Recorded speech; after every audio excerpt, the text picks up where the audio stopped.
Senator Lindsey Graham. In that interview, Graham, known for his hawkish views on U.S. military intervention, said President Trump is really hawkish on Venezuela and advised the president that such an attack could be problematic.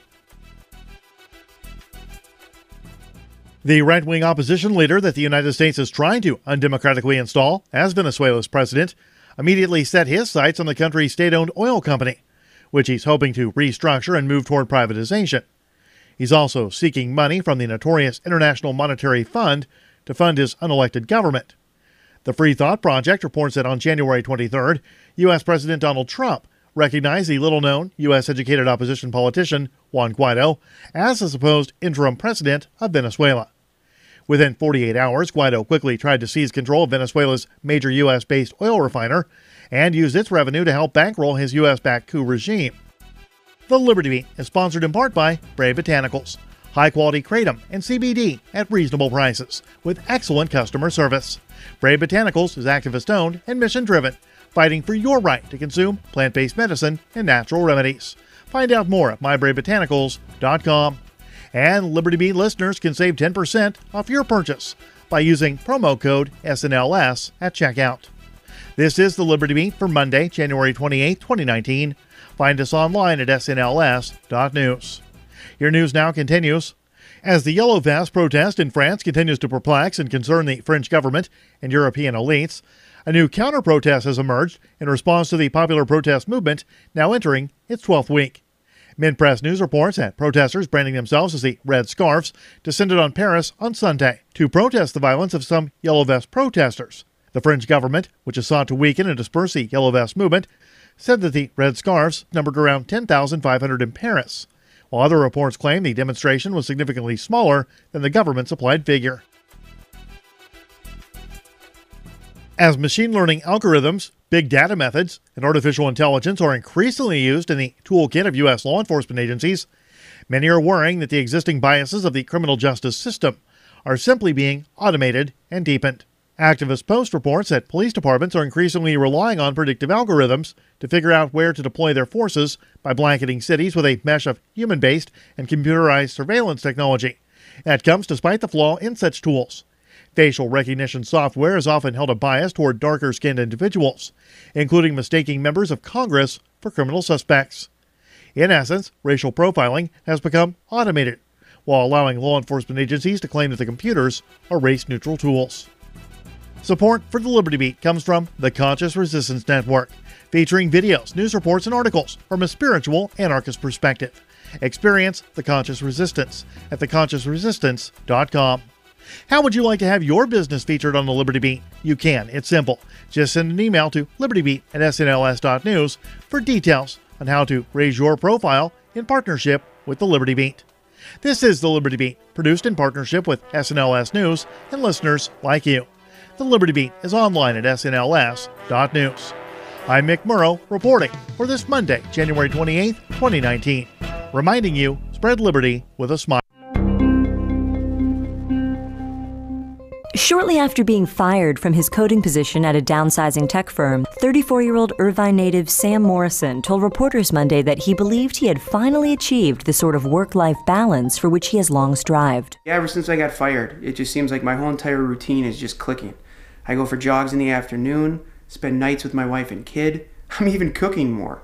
Everything just feels right. Morrison, who since his termination has found time to pick up reading again, eat a healthy diet, and sleep more than 5 hours a night, noted that his unemployment has allowed him to find a level of harmony in his personal life that he never before thought possible. For a while there, I thought that I was going to spend the rest of my life constantly worrying about getting to the office on time and pleasing my boss. Outside of the late payments on the house, the mounting credit card debt, the rapidly depleting savings, my life is essentially stress-free. I honestly couldn't be happier. This is the Onion News Network.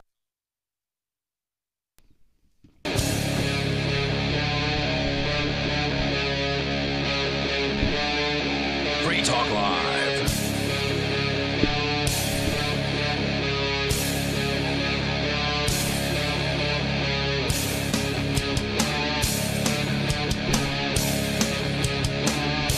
It is Free Talk Live. Welcome to the show. You can dial in toll-free, bring up anything you want. Our number here is 855-450-FREE. Like freedom, that's 855-450-3733. We've also got the Discord on-air call-in line rooms over at discord.lrn.fm. So hop into any one of those, and you can talk about whatever happens to be on your mind. Of course, we always have things that we can talk about here with you. And in the studio here with you tonight, we have a choking Rich Paul, who is joining us again. Hello, Rich. Hey. And Melanie, who's normally here with us on Monday nights, is also here. Hey. And so I'm Ian. We're going to continue with your calls and thoughts. We've also got in the news, apparently, looks like there's another experiment going on with this universal basic income stuff. So we can talk about that on the way. The toll-free number, if you want to join us here, is 855-450-FREE. That's 855-450-3733. Also, the Discord on-air call-in line rooms again, discord.lrn.fm. The AFP reporting on the El Chapo trial, which I have not actually been following at all. I don't know if either of you two have been, but are you familiar with who El Chapo is? He's a drug dealer in Mexico, right? Yeah, he was in Mexico. He is now facing trial in, apparently, Manhattan, in New York City. Federal charges over the space of nearly 3 months. A New York jury has heard 54 witnesses deliver dramatic evidence against accused Mexican drug boss Joaquin El Chapo Guzman, former associates, ex-employees, and a one-time mistress, most of them now inmates in American prisons, have drawn a blood-soaked picture of the Sinaloa cartel, of which El Chapo was co-leader for 25 years, confirming that violent TV series like Narcos about notorious drug trafficker Pablo Escobar have not strayed far from the truth. According to the witnesses, the Sinaloa cartel flooded the United States with cocaine with the blessings of countless police, military officers, and Mexican officials, going all the way up to the president, who turned their heads in exchange for bribes worth millions. The prosecution lawyers in New York, having shown a stark spotlight on the powerful cartel, are close to wrapping up their case. The question now is whether the defense can introduce sufficient doubt to save El Chapo from conviction and a likely life sentence. And remember, El Chapo was the guy who had a tunnel that was dug underneath the prison that he was in Mexico, and his drug gang, or whoever it was that he had do this, they successfully broke him out of prison. Not only did he break out of prison once successfully, he's broken out of prison twice successfully. So, I mean, it's a pretty big feat to be able to break out of prison one time in your life. But this guy managed to do it 2 times. Unfortunately for him, they did end up catching up with him, and now he's facing trial.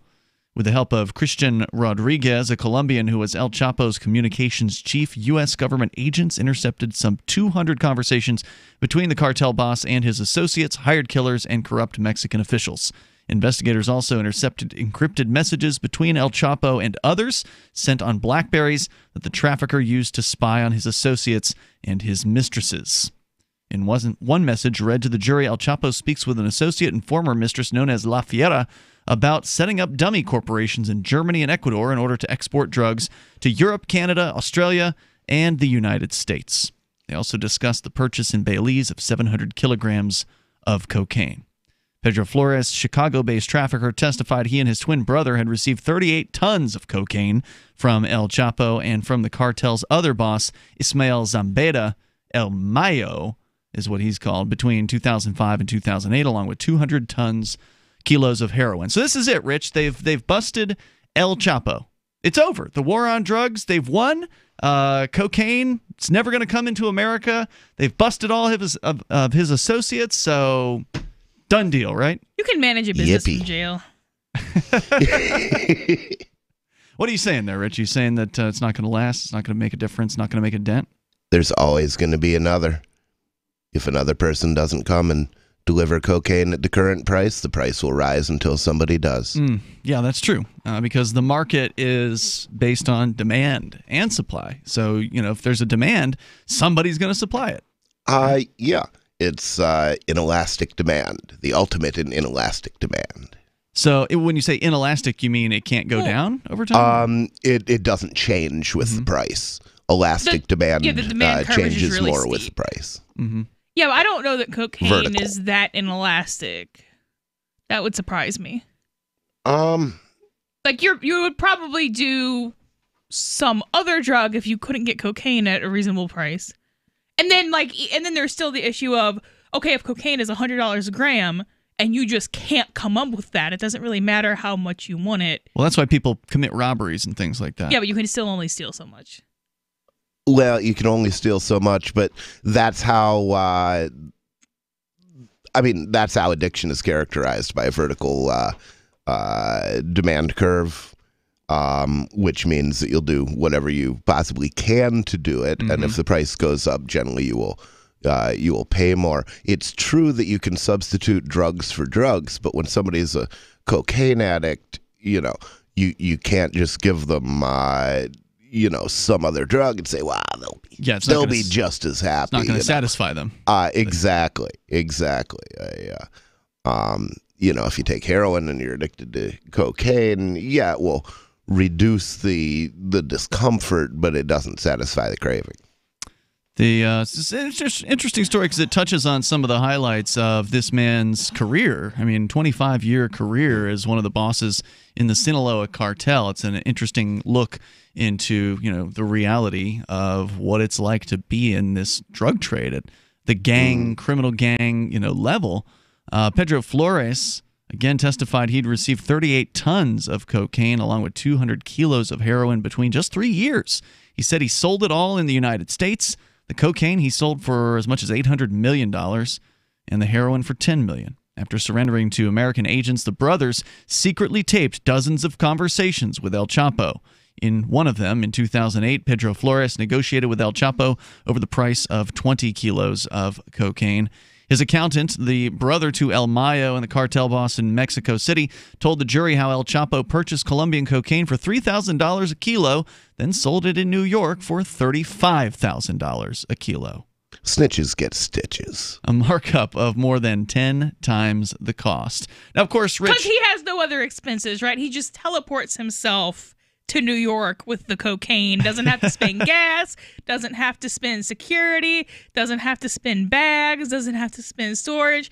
Oh, yeah. He just has no expenses. So it's just 10%, 100%, whatever. Well, 10x. Profit. No. It's a big profit. There's obviously there's nothing wrong with making a profit, and the reason why people make profits on the drug trade that are seeming excessive is because there are very high risk involved. If you're risking prison for the rest of your life, which he is, then he's got to make it worth his while.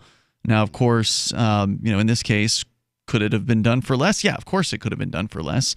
But everybody in the drug trade is trying to make good money. So even though there is competition for price at some level, there's still a solid padding in there for anybody who's participating, basically. Yeah, and Milton Friedman points out that the role of the government in this is protection for the cartel. And when I say protection, I don't mean protection from other threats. I mean protection from competition. Right. If the government keeps the competition out of the way, the prices are going to be high. And that's true if you're talking cocaine or chemotherapy. Because the government does the same thing for the AMA cartel. Right, and there was, I don't think it's in this particular story, but I had heard that they were talking about how they were doing smuggling in some of this court testimony, and they were just saying rather than digging under a wall or digging under the border or doing some sort of ridiculous exercise, they would just load it up in trucks and truck it across. Now, I presume that also means they were paying off border guards. Because if obviously you don't want a whole truck full of cocaine to get busted at the border, so the ideal way to deal with that is to get some border guards on the take. The toll-free number here, a few more highlights of the El Chapo trial, which apparently is going on. The prosecution ready to rest its case coming up. She's such a beautiful little puppy. We walk around the block, and neighbors always say, her hair is so beautiful. Healthy and shiny and glossy. DINOVITE.com. Fatty acids, omega-3s, and omega-6s are great for healthy skin and soft, shiny coats. I would really recommend people start starting their puppies on Dynamite before they get into what I would call the misery index. Bad skin, bad ears, bad breath. Because if they're getting all their vitamins, micronutrients, microbials from the beginning, then you're not going to run into the problems associated with the allergies, grass, pollen, dust, dirt, fleas, ticks, you name it, and the itching and shedding down the road. Our vitamins and enzymes replace the nutrients cooked out of most commercial dog foods. Dynavite for life. This is Ed Lukasevic and Cindy Lukasevic, inviting you and your pets to Dynavite. 859-428-1000. DINOVITE.com.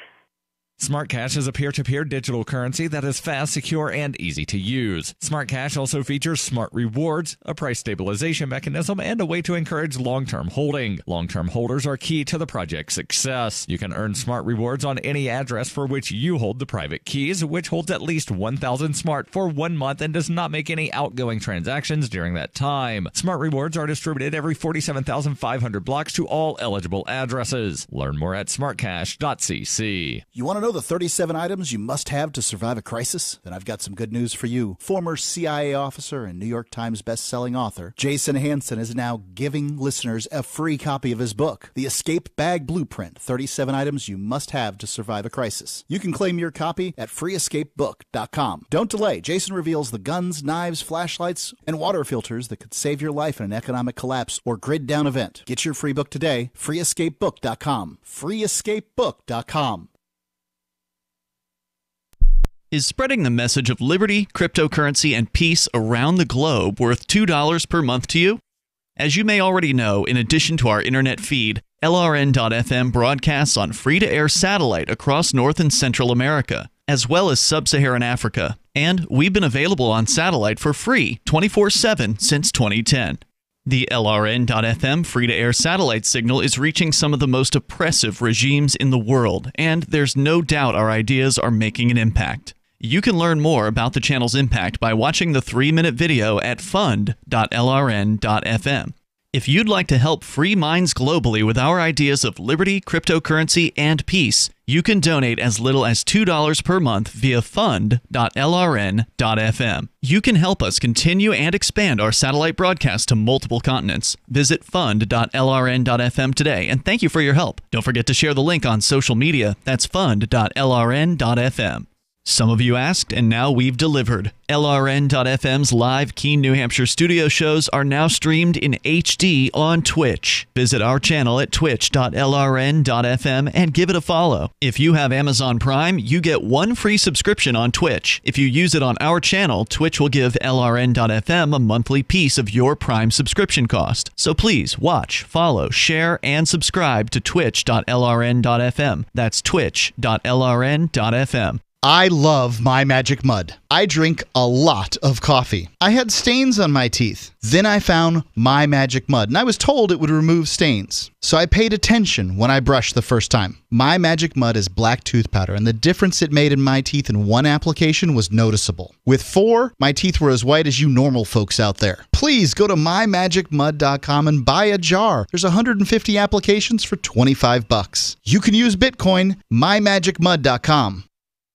Now you can follow LRN.FM on the decentralized Mastodon social media platform at toot.lrn.fm, toot.lrn.fm.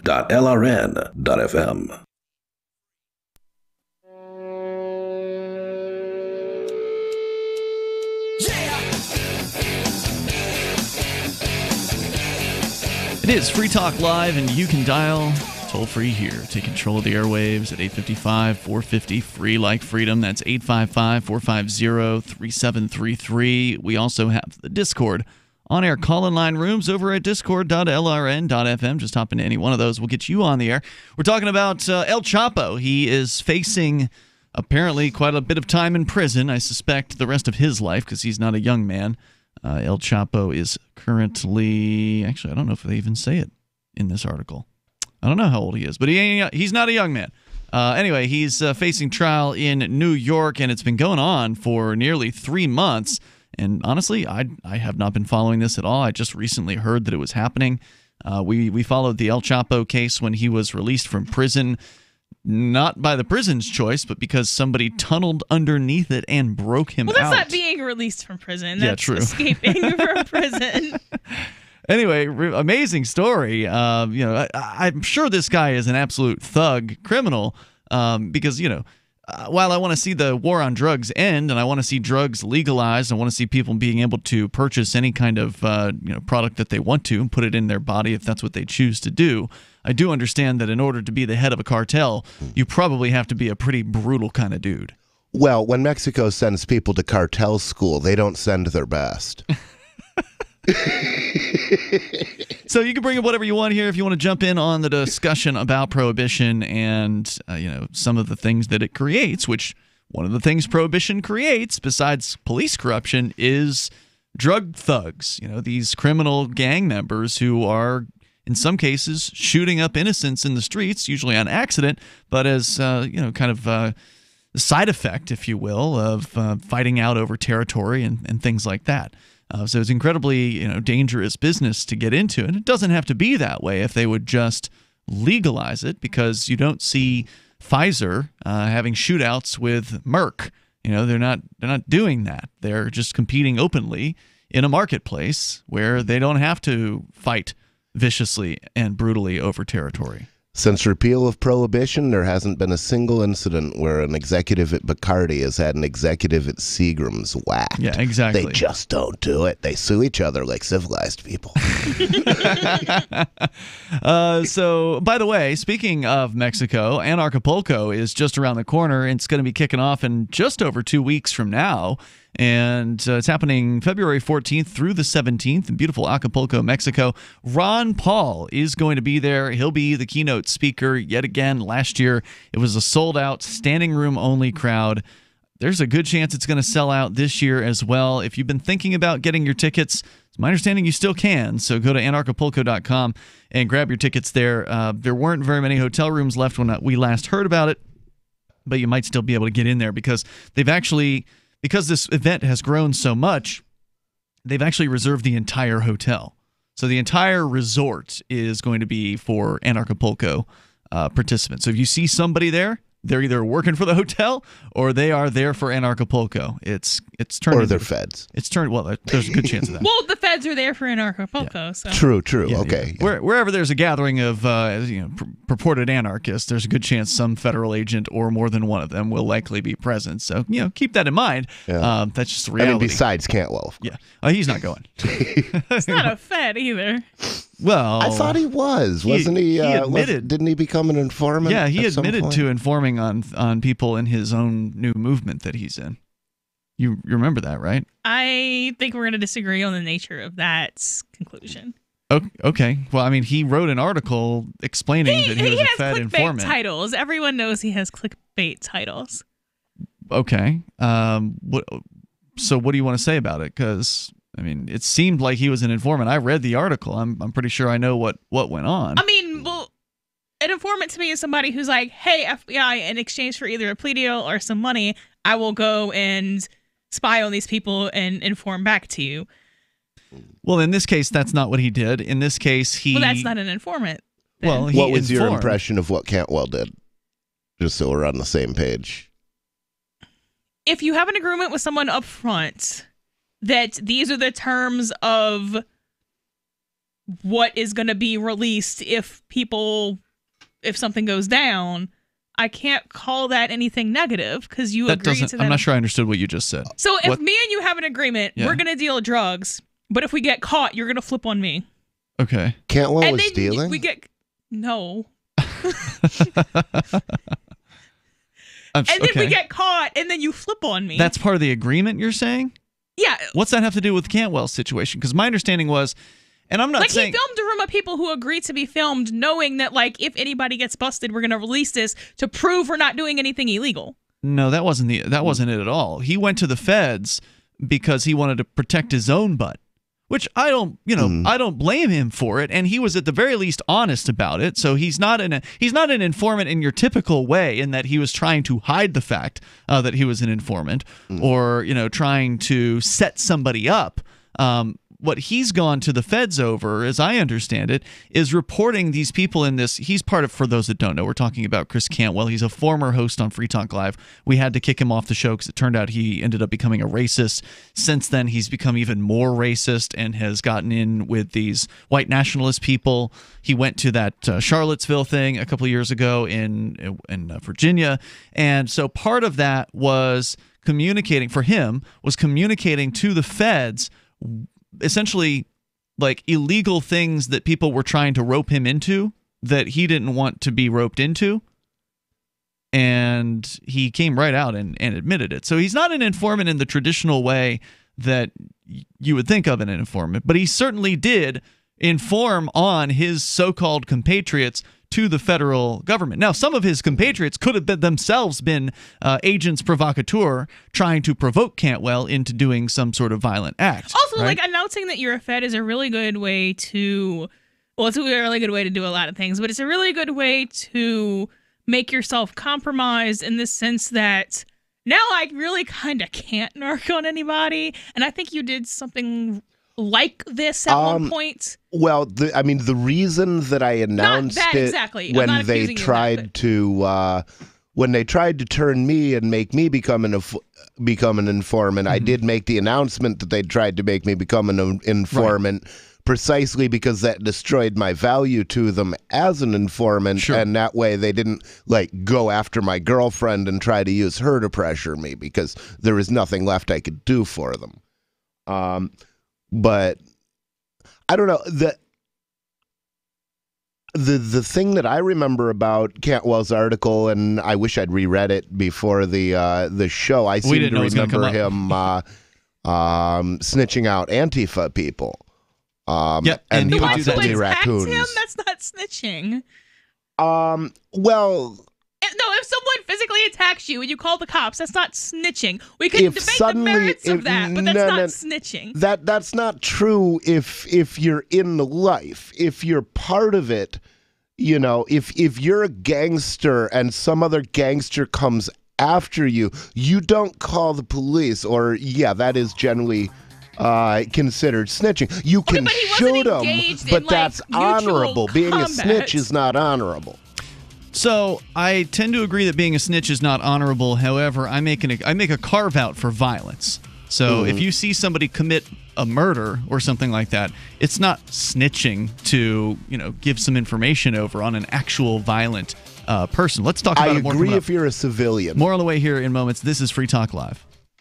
Most of you know that heart disease is the #1 silent killer in the U.S. What if I told you for just $54.95 a month you could fight against heart disease naturally? At Heart and Body Extract, we've been helping thousands of people get back to a healthier heart. Don't just take my word for it. Check out all of the success stories at hbextract.com, or to order, call 866-295-5305. That's 866-295-5305. hbextract.com. Don't risk it when you can take charge of it. Hunters, anglers, campers, and survivalists. Get back to nature. Expand your horizons with the highest quality, most versatile, unique slingshots and sling bows on the market at slingbow.com. Slingbow products are compact and models start from just $17.98. They're perfect for your bug-out bag or storing in your vehicle. Give yourself and your loved ones the excitement and tradition of Slingbow, a new frontier in archery and truly modern twist on this primitive survival tool. Feel the thrill only at slingbow.com. I've been told no in many different ways. I give you an order and you're going to obey it. George, you can go this way. You can't do that and you have to leave here. You cannot bring signs into the rally. Walk with me. Well, I'm comfortable here, actually. Whoa, hey, who do you think you are? Excuse me. There is no video and audio allowed in this office. No, I have work today. You ain't going to make it. Wait a minute. Whoa. Hey! Oh my God! Unbelievable! Why are you running from me? Because you're scared me. What am I being detained for? You're being served. What is this? You're being served. What is this?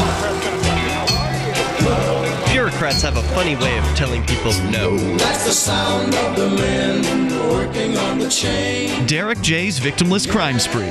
Watch it for free and order the Director's Cut DVD at victimlesscrimespree.com. So you've signed the Shire Society Declaration and are planning your move to New Hampshire to be around more liberty-oriented people. Next, sign up for the Shire Society Forum at forum.shiresociety.com. There are a bunch of people there who are already in the Shire, and they want to meet you. If you're already in the Shire physically, you should also come by the forums. Remember, not everyone uses Facebook. New people are signing up for the Shire Society Forum every month, so drop in and say hello at forum.shiresociety.com. So you've heard all 3 hours of the latest episode of Free Talk Live, and you're still hungry for liberty-oriented audio content? Did you know that we have another 24/7 audio stream at LRN.FM? The Liberty Radio Network airs the latest episodes of some of the best liberty-oriented podcasts on the internet around the clock. In addition to recorded content, you'll also hear live shows like Free Talk Live, originating from our Keene, New Hampshire studio. So listen anytime at LRN.FM. That's LRN.FM. On Free Talk Live, we're bringing people to the ideas of liberty every day. From wrestling superstars like Glenn Jacobs. You guys really are having an impact, I believe. Like I said, a lot of where I am now is due to listening to Free Talk Live. You changed my mind on some very important issues years ago. To random people tuning in on the radio. I was kind of stuck in the left-right paradigm. I heard your show by chance on a Saturday night. From there, I went on, joined the Free State Project, and become an amplifier. So, I mean, that's really the reason why I amp is because I know that if it wasn't for you guys being on as many stations as you are, I never would have found the ideas of liberty. Your amp will directly change more lives by getting Free Talk Live in front of people looking for talk radio online and on the air. When you amp Free Talk Live, you get perks like access to the AMP-only Facebook group and AMP podcast. Visit amp.freetalklive.com. This is the Liberty Radio Network, broadcasting the latest liberty-oriented audio content 24 hours a day at LRN.FM.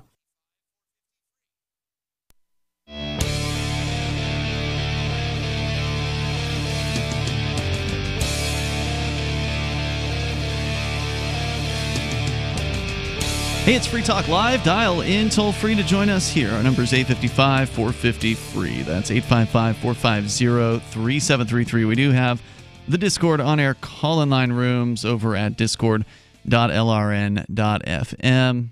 It's Ian, Melanie, and Rich here in the studio tonight. And I don't know if I mentioned this before, but I think we got distracted with the Anarchapulco discussion, and I didn't tell you to go to anarchapulco.com and use code FTL to get a discount on your tickets. So that's kind of important information. Anarchapulco.com, code FTL, February 14th through the 17th. It's coming up fast, and Mark and I are going to be broadcasting from the event. So we'll look forward to seeing you there. Once again, it's anarchapulco.com, code FTL.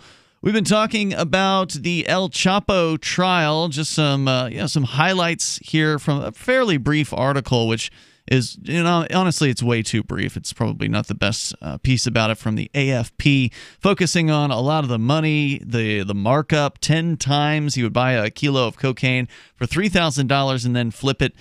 So he'd buy it in Colombia and then flip it in New York for $35,000 per kilo. So you're welcome to comment on that if you want. We also ended up talking about being an informant and snitching.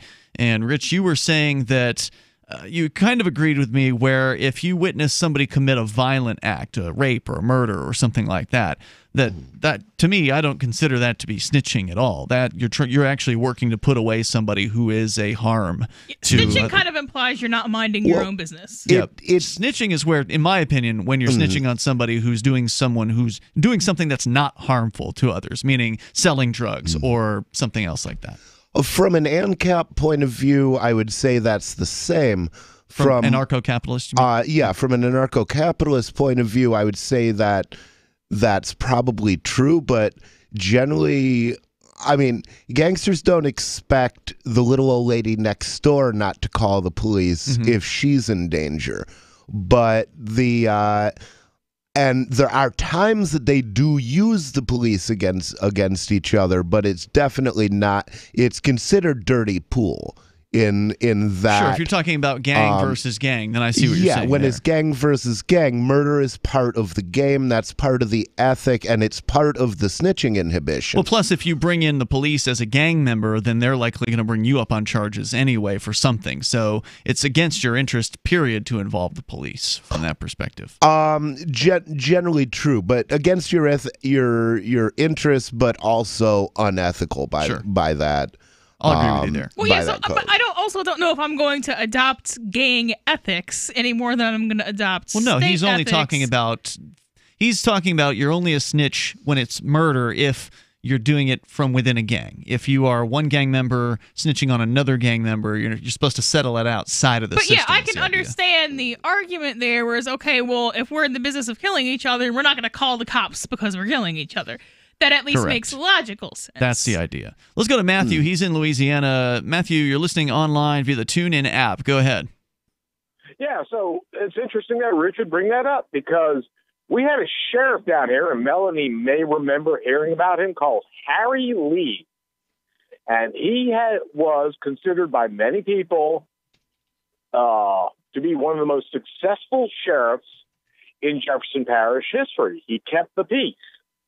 And there's always been this rumor of some kind of a corruption, and I think I know what it was, because I saw him hanging around with basically kind of a not really notorious, but known mid-level drug distributor. I worked for the guy in his restaurant, very profitable restaurant. And he basically had a stable of drug dealers, from the street dealers to the... Who did? The sheriff had a stable of them, or the guy you worked with? The sheriff. Okay. The guy I worked for was one of the guys in his stable. And the idea was, yeah, y'all can ply your trade, keep it under control, don't do any of the violence over territory stuff. You see somebody coming into your territory, call me, I'll handle it. Yep. And he did. And guess what? Jefferson Parish had an amazingly low crime rate. Do you recall this story at all? I wasn't in the area when he was in office. I was probably a little bit too young for him. I believe that... So where'd this all go, Matthew?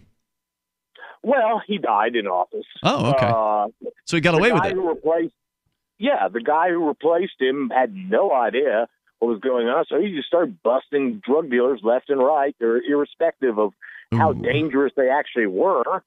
And we wound up, we're still better off in Orleans Parish, but that's not saying much. So, wow, it's just like to get rid of one drug dealer, another one lines up, take his place. So true. I understand the people who replaced El Chapo make El Chapo look like a candidate for the Nobel Peace Prize. Really? What have you heard about them? Oh, well, they do things like, behead people, leave them in front of newspaper offices. They're trying to take over a town called Nuevo Laredo. This is from Breitbart News. They assaulted an American consulate with a grenade. Wow. And supposedly automatic weapons. I don't know if they used semi-automatic weapons and just pulled the trigger real fast. But I'm questioning that because guns are illegal in Mexico unless you buy them from the state-approved gun store.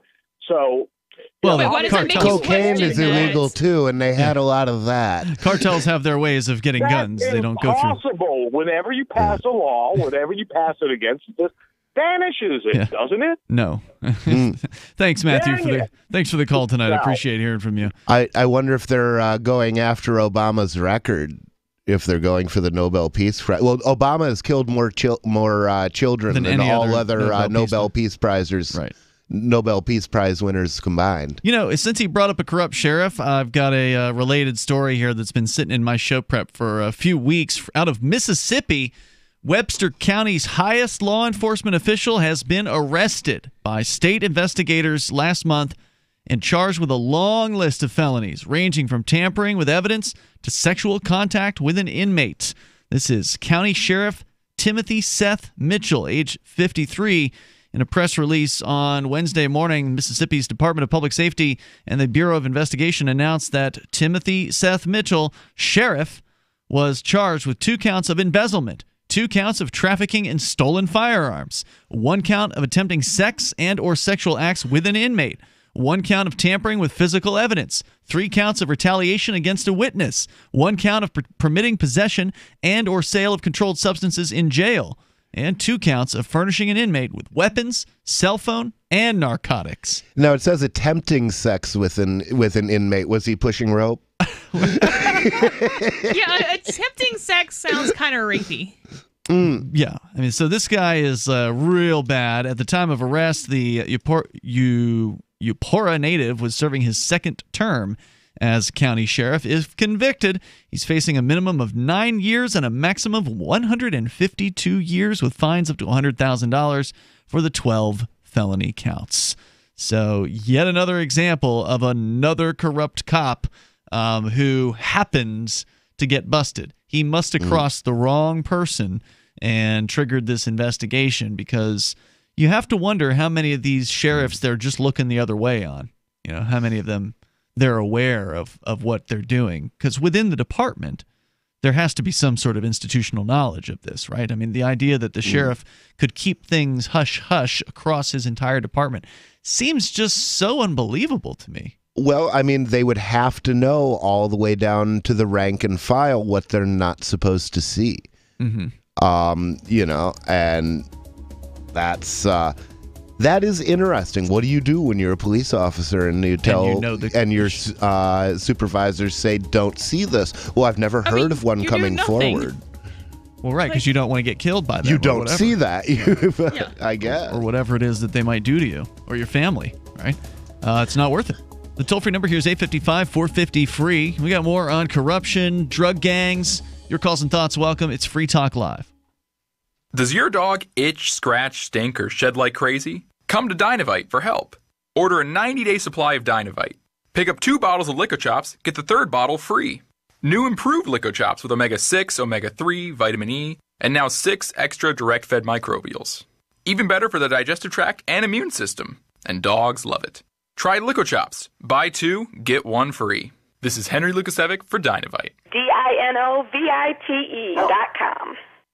Are you a cryptocurrency advocate? The Crypto Tip is the ideal outreach tool to help new people discover cryptocurrency. It's a printable business card-sized tip that you can give to service providers, preferably in addition to a good cash tip. When the server scans the QR code, it'll bring up an explanation of cryptocurrency, how to install a wallet, and allow them to claim the tip. If they don't claim the crypto, you get your tip refunded to you after a time period you specify. Plus, if they do claim the tip, you get an email alert. Create as many tips as you want at cryptotip.org. That's cryptotip.org. This is Stacy on her motorcycle. What an incredible view! And this is Stacy off her motorcycle. Does this have sucralose in it? On her motorcycle. Oh, the wind in my hair! Off her motorcycle. It's pronounced et cetera, not etc. On. Woohoo! Yes! Off. No. You're better on your bike. And with basic policy starting at $75 a year, quote today at Progressive.com. Progressive Casualty Insurance Company and affiliates. Annual premium for basic liability policy not available in all states. And now, a quick comparison from Grasshopper. When a client calls, what do you want them to hear? Your personal voicemail? Hey, you've reached Greg's cell phone. I'm away right now, obviously. Leave a message and maybe I'll get back to you. Or something a little more buttoned up, courtesy of Grasshopper. Thanks for calling Green Landscaping. To make an appointment, dial 1. For billing, dial 2. To speak with Greg Smith, dial 3. There's no contest. Put your best voice forward with Grasshopper, the virtual phone system for small business. Try it free at grasshopper.com. The Free State Project has reached its goal of 20,000 liberty lovers who've pledged to move to New Hampshire and get active to achieve liberty in our lifetime. Perhaps you're trying to figure out what part of New Hampshire should be your destination. If so, consider Keene. You'll find more than 150 reasons to move to Keene at move.freekeene.com. Keene is famous for its historic, publicity-generating activism, as well as being the liberty media capital of the world. It's home to freekeene.com, New Hampshire's destination for liberty activism, news, and opinion. For years, we've been compiling over 150 reasons to move to Keene at move.freekeene.com, where you'll learn about some of what's happening here and what makes Keene a great place to live. If you love liberty, you'll probably enjoy anywhere you end up in the Shire. But do your due diligence first. Please visit move.freekeene.com for the full list of over 150 reasons to move to Keene. That's move.freekeene.com. LRN.FM is proud to announce our official listening apps for Android and iOS devices. Now you can easily tune into our streams anywhere, anytime on your smartphone or tablet. Just visit apps.lrn.fm or search for LRN.FM in the Android or Apple app stores. Please download, rate us 5 stars, then share the link on your social media, and let your friends and family know how you're listening to LRN.FM. Download it now, free at apps.lrn.fm. The new 4th edition of Healing Our World, The Compassion of Libertarianism, will take your understanding of liberty to a deeper level and has over 1,300 updated references, new cartoons, and a foreword by Dr. Ron Paul. With discounts for multiple book purchases, the 4th edition of Healing Our World is a great gift for the liberals, pragmatists, environmentalists, and Christians in your life who think libertarianism is cold-hearted. Get yours today at healing.freetalklive.com and use promo code FTL for a $5 discount.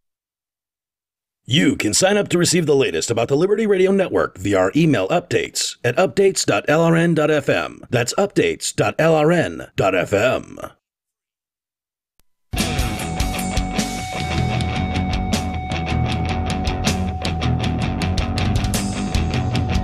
It's Free Talk Live. Dial toll free, bring up whatever you want. Our number here, 855-450-FREE like freedom. That's 855-450-3733.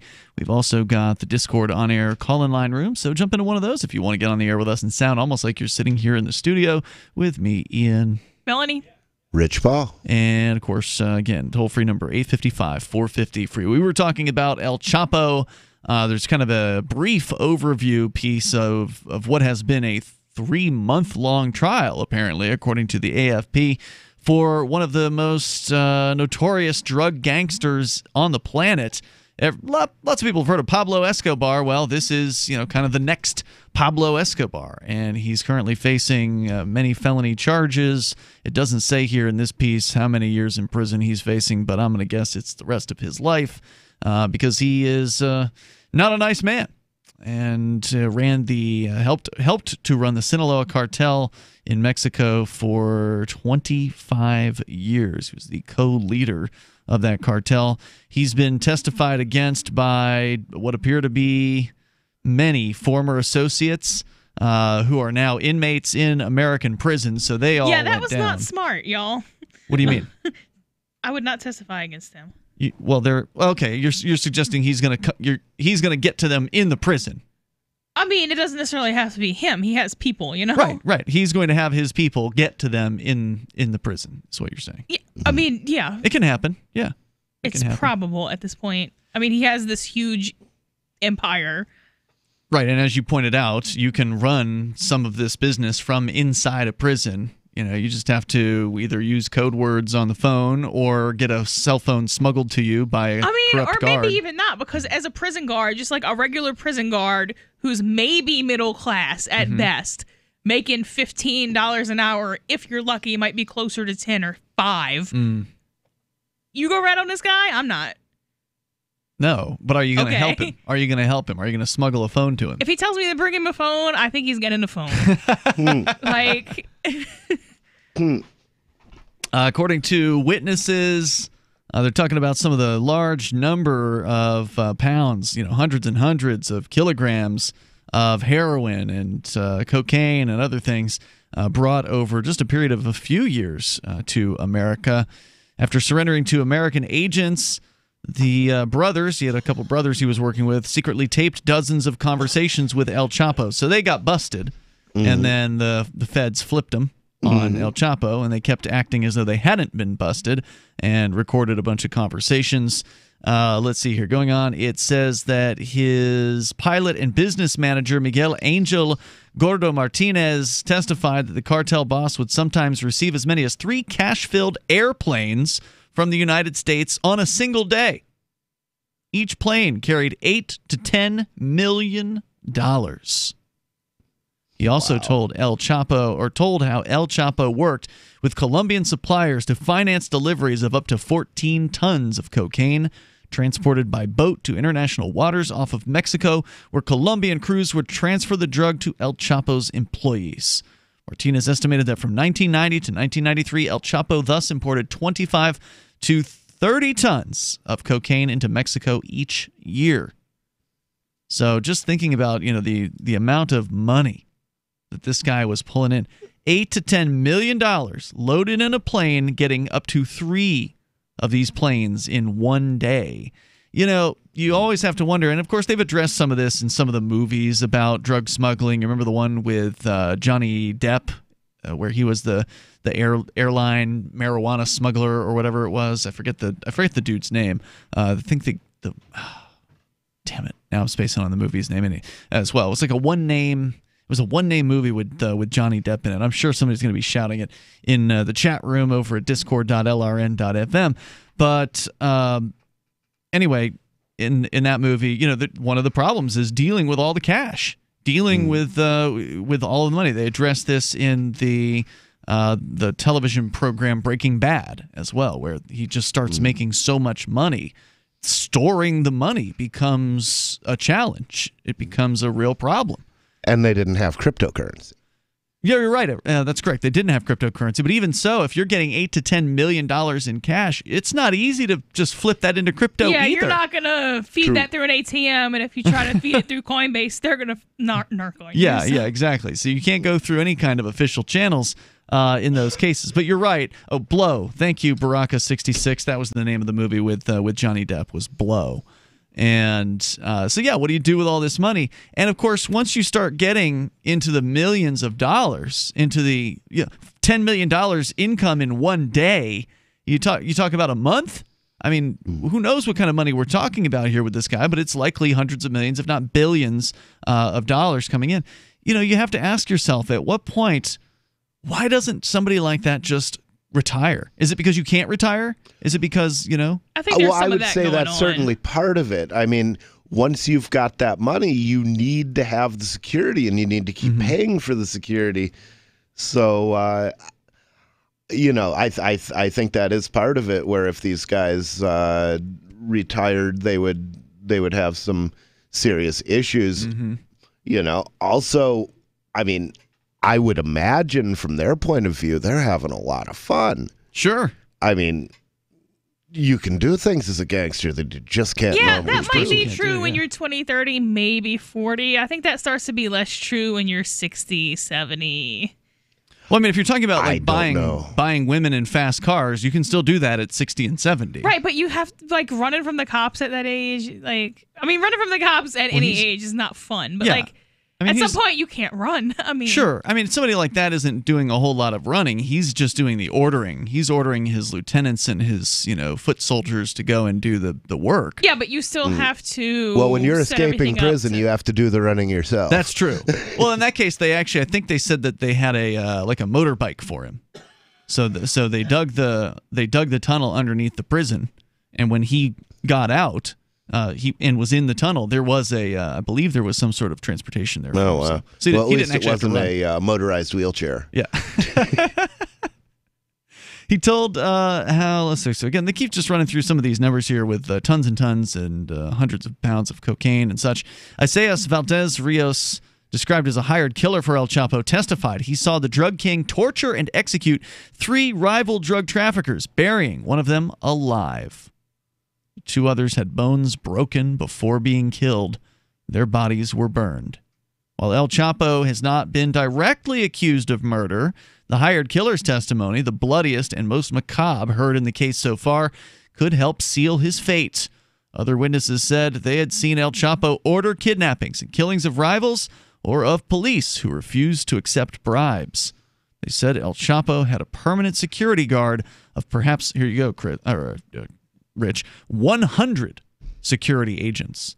So that's how many people he was paying to protect him. Yeah. Armed with pistols, automatic arms, bazookas, grenades, and rocket launchers, according to the story.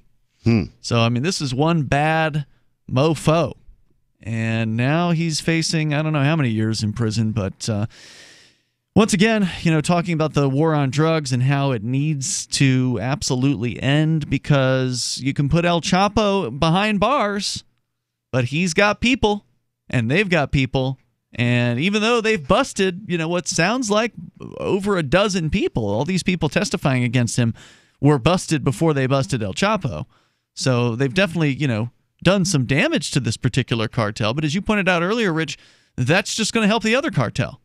You take out the Sinaloas. What's the other one? The Zetas, I think, is another name down south.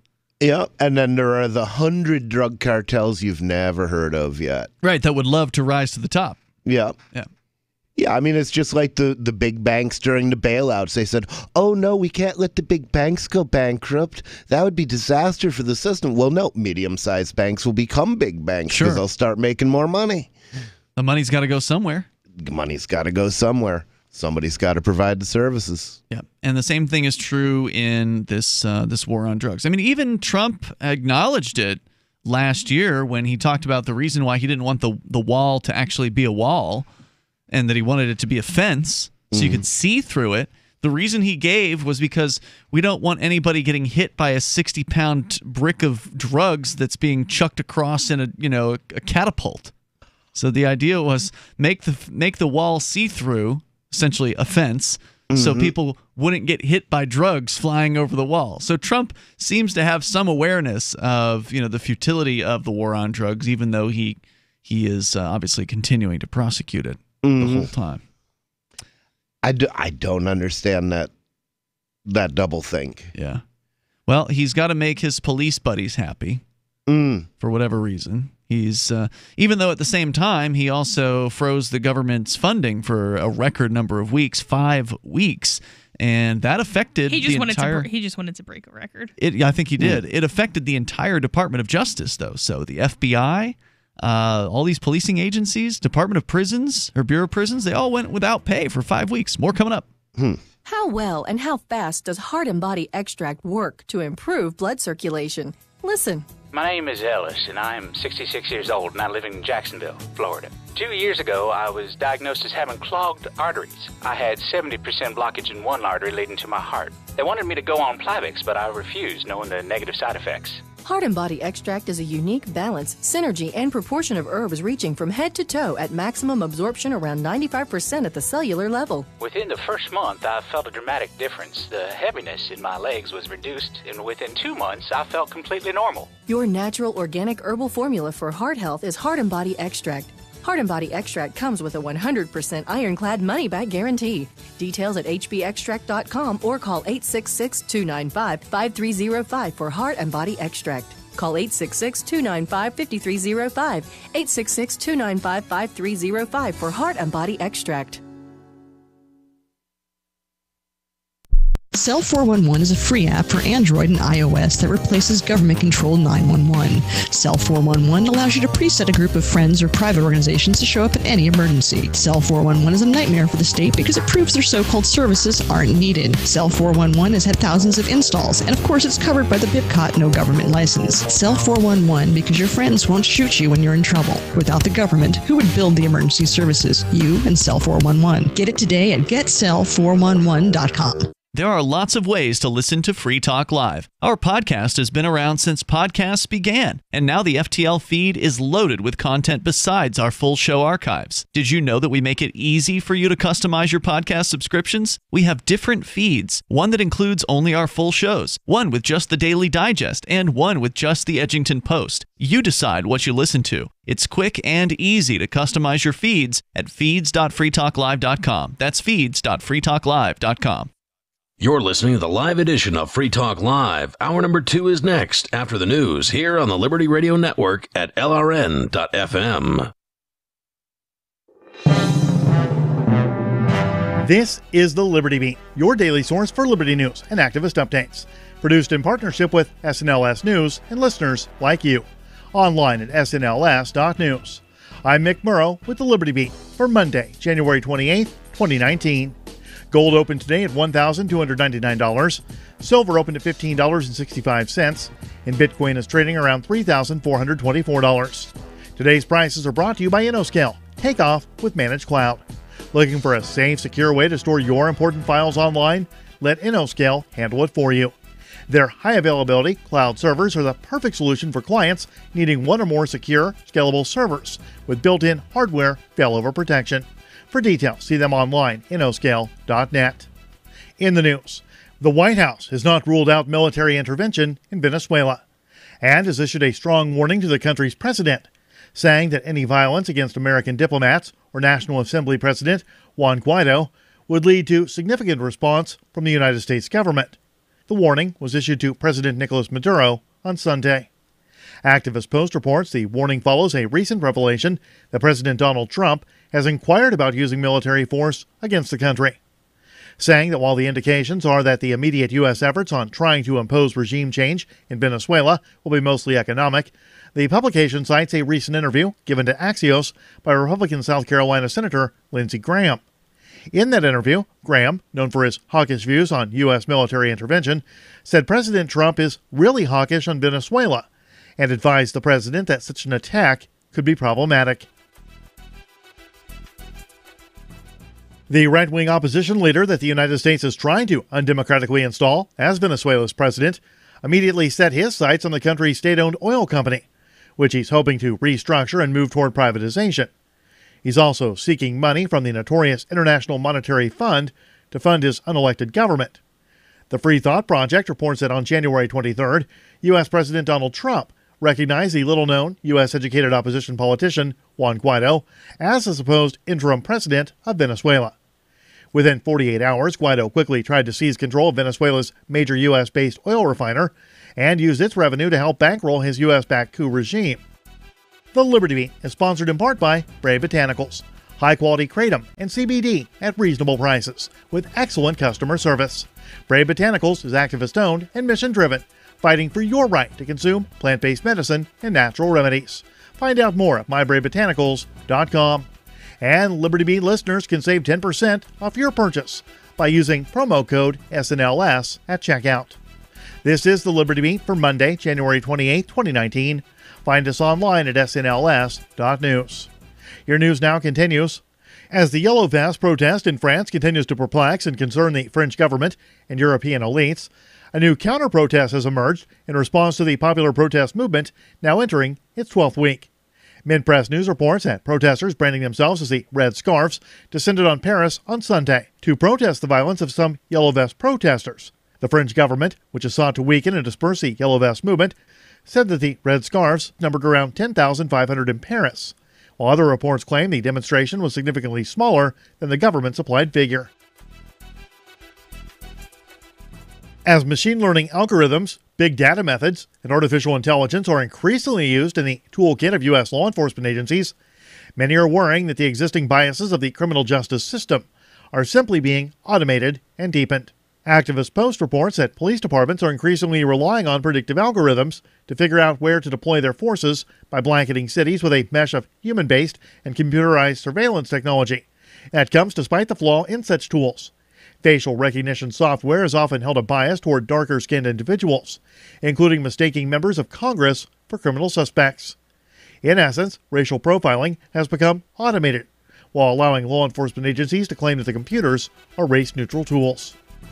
Support for the Liberty Beat comes from the Conscious Resistance Network, featuring videos, news reports, and articles from a spiritual anarchist perspective. Experience the Conscious Resistance at theconsciousresistance.com. How would you like to have your business featured on the Liberty Beat? You can. It's simple. Just send an email to libertybeat@snls.news for details on how to raise your profile in partnership with the Liberty Beat. This is the Liberty Beat, produced in partnership with SNLS News and listeners like you. The Liberty Beat is online at snls.news.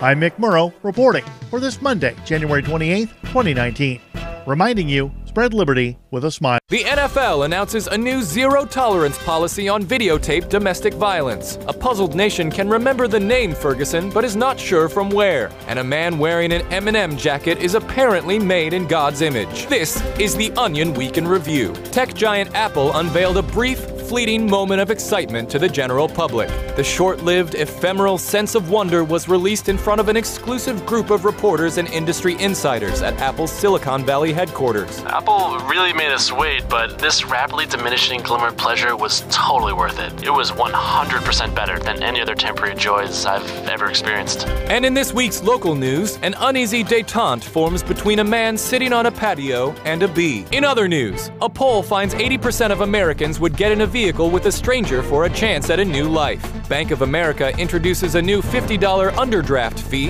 and the nation's huggers announce plans for you to get over here. This is the Onion News Network.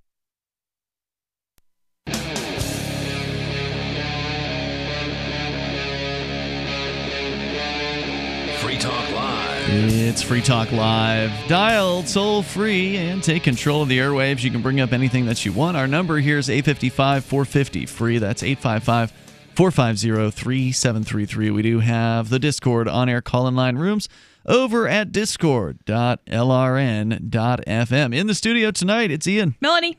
Rich Paul. We were talking about El Chapo and kind of just a brief overview that went over some of the numbers in the case. There's other stories like this one here from the New York Times. Apparently, the prosecution has rested in the El Chapo case as of today after calling 56 witnesses against him over 3 months of hearings and testimony. Can you imagine how awful it must be to be on this jury? You've been taken away from your life for 3 months. Whatever it was that you did as a career. Your bills are 3 months late. You're probably fired. Yeah, I guess they probably don't pay you very much, do they? They pay you. They say they pay you like $10 a day or something dumb. Yeah. How the hell are you supposed to deal with that? I mean, because usually you're only in there for like 2 days. Yeah. In this case, 3 months of these people's lives has been spent. And you're probably sequestered in a case like that. Yeah, because there's risks to the jury. Which means that you're locked in a hotel room, they take away your cell phone, they cut off the internet, and you're not allowed to talk to anybody. Yep. It's awful. So you're locked in a hotel room with no internet and no TV. Yeah. You're in prison. Yeah. It's worse than some prisons in that case. Because in some prisons, you can actually have a television. Yeah, you get phone calls in prison. You can have a newspaper. You can even have a cell phone if you can fit it in your butt. So just a little bit more here on El Chapo, one of the most, infamous of drug kingpins. And then also on the way here tonight, of course, you can bring up anything that you want. The toll-free number here is 855-450-FREE. That's 855-450-3733. We've got all kinds of stuff. I know, Rich, you wanted to talk about the yellow vesters out in France. And so I've got a piece about them doing some really interesting things to speeding cameras in France. In fact, a large percentage of the country's speeding cameras. But again, from this New York Times piece, just to kind of give you a different perspective on the trial, it says that it was something like a Dickens novel. Mr. Guzman, which is El Chapo's last name, was confronted by an endless stream of figures from his past. His chief Colombian cocaine supplier, his top American distributor, the son of his partner and heir apparent to his empire, one of his personal secretaries, the 5'4", 20-something IT expert who built his encrypted cell phone network, and the much younger mistress with whom he escaped from the Mexican Marines naked through a tunnel dug beneath a bathtub in his safe house. As if that weren't enough, prosecutors also called to the stand several law enforcement and forensic experts, among them an Ecuadorian prosecutor, members of the Colombian National Police, a military officer from the Dominican Republic, and various agents from the FBI, DEA, and Homeland Security investigations. There was a fourth-generation handwriting analyst whose great-grandfather had worked on the Charles Lindbergh baby kidnapping case. This sounds like an expensive trial. They spent, according to this article, over a decade investigating this guy. And they didn't even put his CIA handlers on the stand. That would have been a whole nother set. The combined testimony of the witnesses was devastating. They described how for nearly 30 years, Guzman moved tons of drugs from Central America to Mexico, then to the United States and Canada, through a mind-boggling variety of methods, including speedboats, tuna fishing boats, carbon fiber airplanes designed to evade radar, helicopters, passenger cars, cargo trains, semi-submersible submarines, tractor trailers packed with cans of jalapenos, and yet another tunnel. What do you do with a submarine that's only semi-submersible? You can submerge it halfway? I don't know. That's a good question. I don't think I'd want a semi-submersible submarine. If I'm going to get in a submarine, I want it to be fully completely submersible. What does that mean? It's certified to high depth or low depth. I'm not sure how you're supposed, but certified to a lot of depth, a lot of pressure. Does that mean it's like a boat and it's only partly underwater? Or does that mean you can't go all the way that you could down as you could go with a regular submarine? It's not clear. Because I feel like the second one makes more sense. It seems like it, but then why would they call it semi-submersible? Because if it's submersible, like Rich is saying, it would go completely underwater. Right. The witnesses also accused the crime lord of paying off almost every level of the Mexican police, military, and political establishment, including an alleged $100 million bribe to one of the country's former presidents, Enrique Peña Nieto. Mr. Guzman was said to have ordered the deaths of dozens of his rivals, enemies, and informants, and to have armed himself with a gold-plated AK-47. That you got the government on sweet. your payroll. What do you got to worry about your informants for?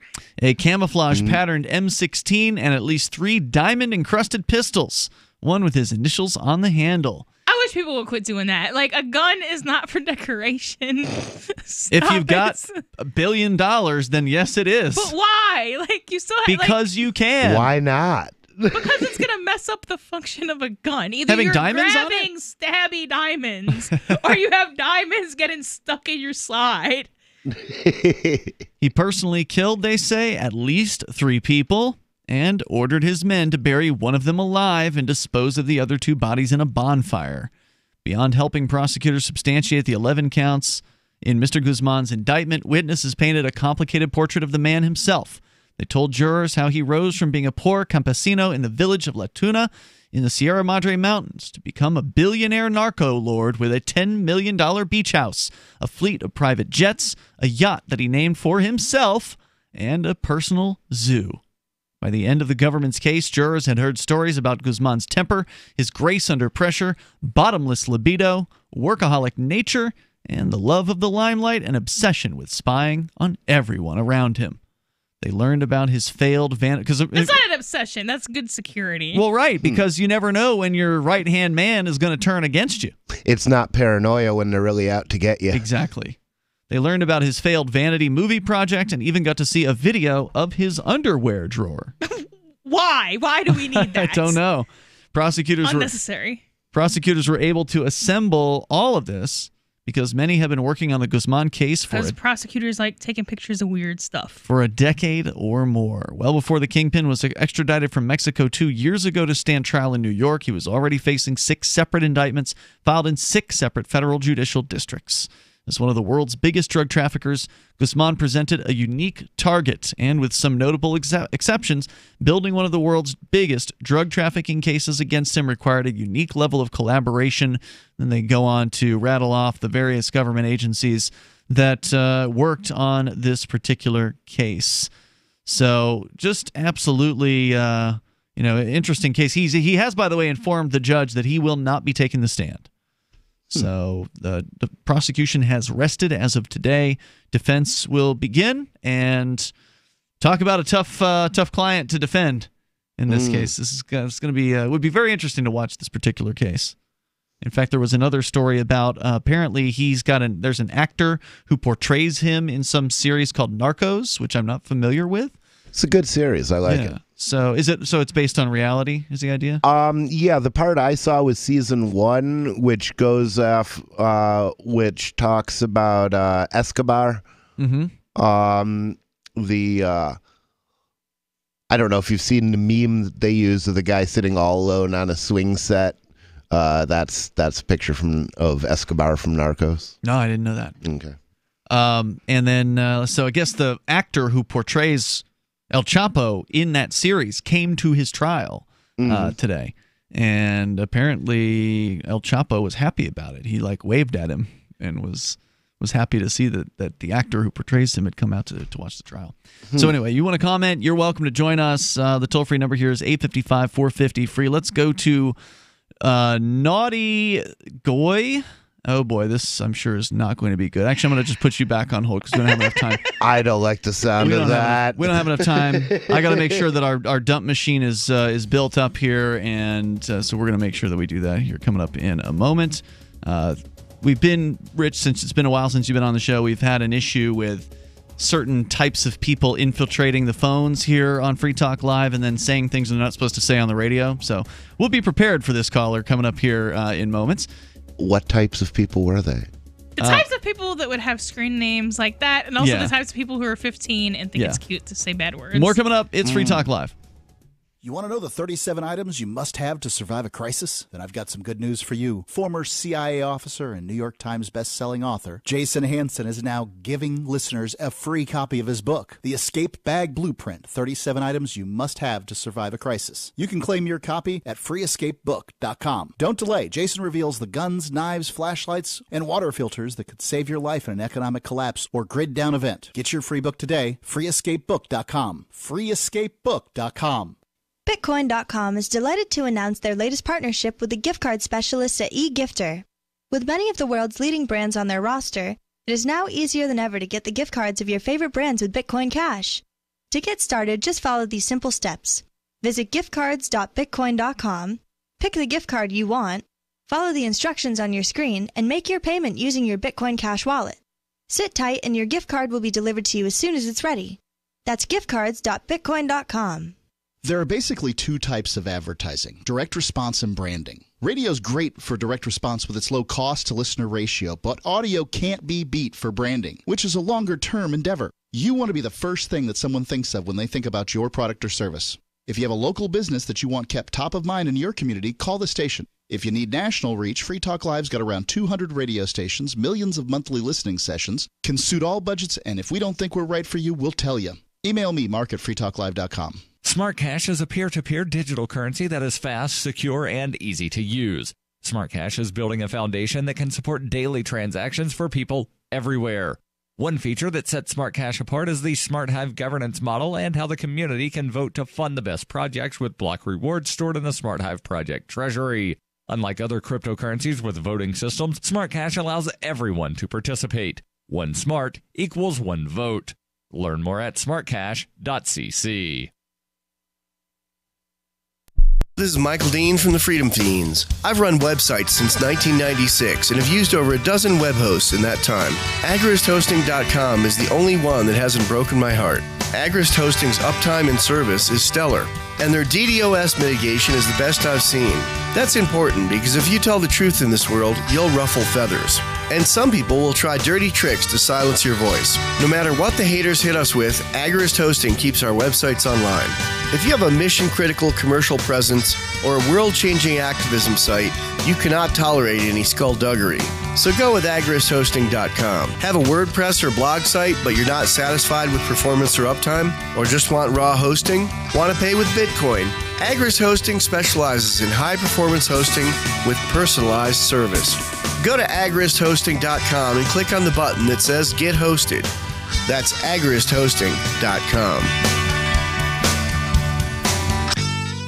LRN.FM now has a Discord. Discord is a free text and voice chat platform, and we now have our own server with a bunch of channels at discord.lrn.fm. You can join other listeners as they chat about various things during our live shows, or anytime, day or night. Discord software is available cross-platform, so you can have it on whatever device you want and take your chats anywhere. Join our Discord at discord.lrn.fm. That's discord.lrn.fm. When you hear the word lobbyist, you probably think about greedy corporations, but not all lobbyists are the same. Some are fighting for the freedoms you hold dear. Liberty Lobby LLC is doing just that in New Hampshire, working hard to represent you, not some special interest group. You can help by going to libertylobby.info, where your contribution will give us the tools we need to ensure that your voice is heard. Visit libertylobby.info today to find out more. What's up next? Visit the Liberty Radio Network program guide to find out at shows.lrn.fm. That's shows.lrn.fm.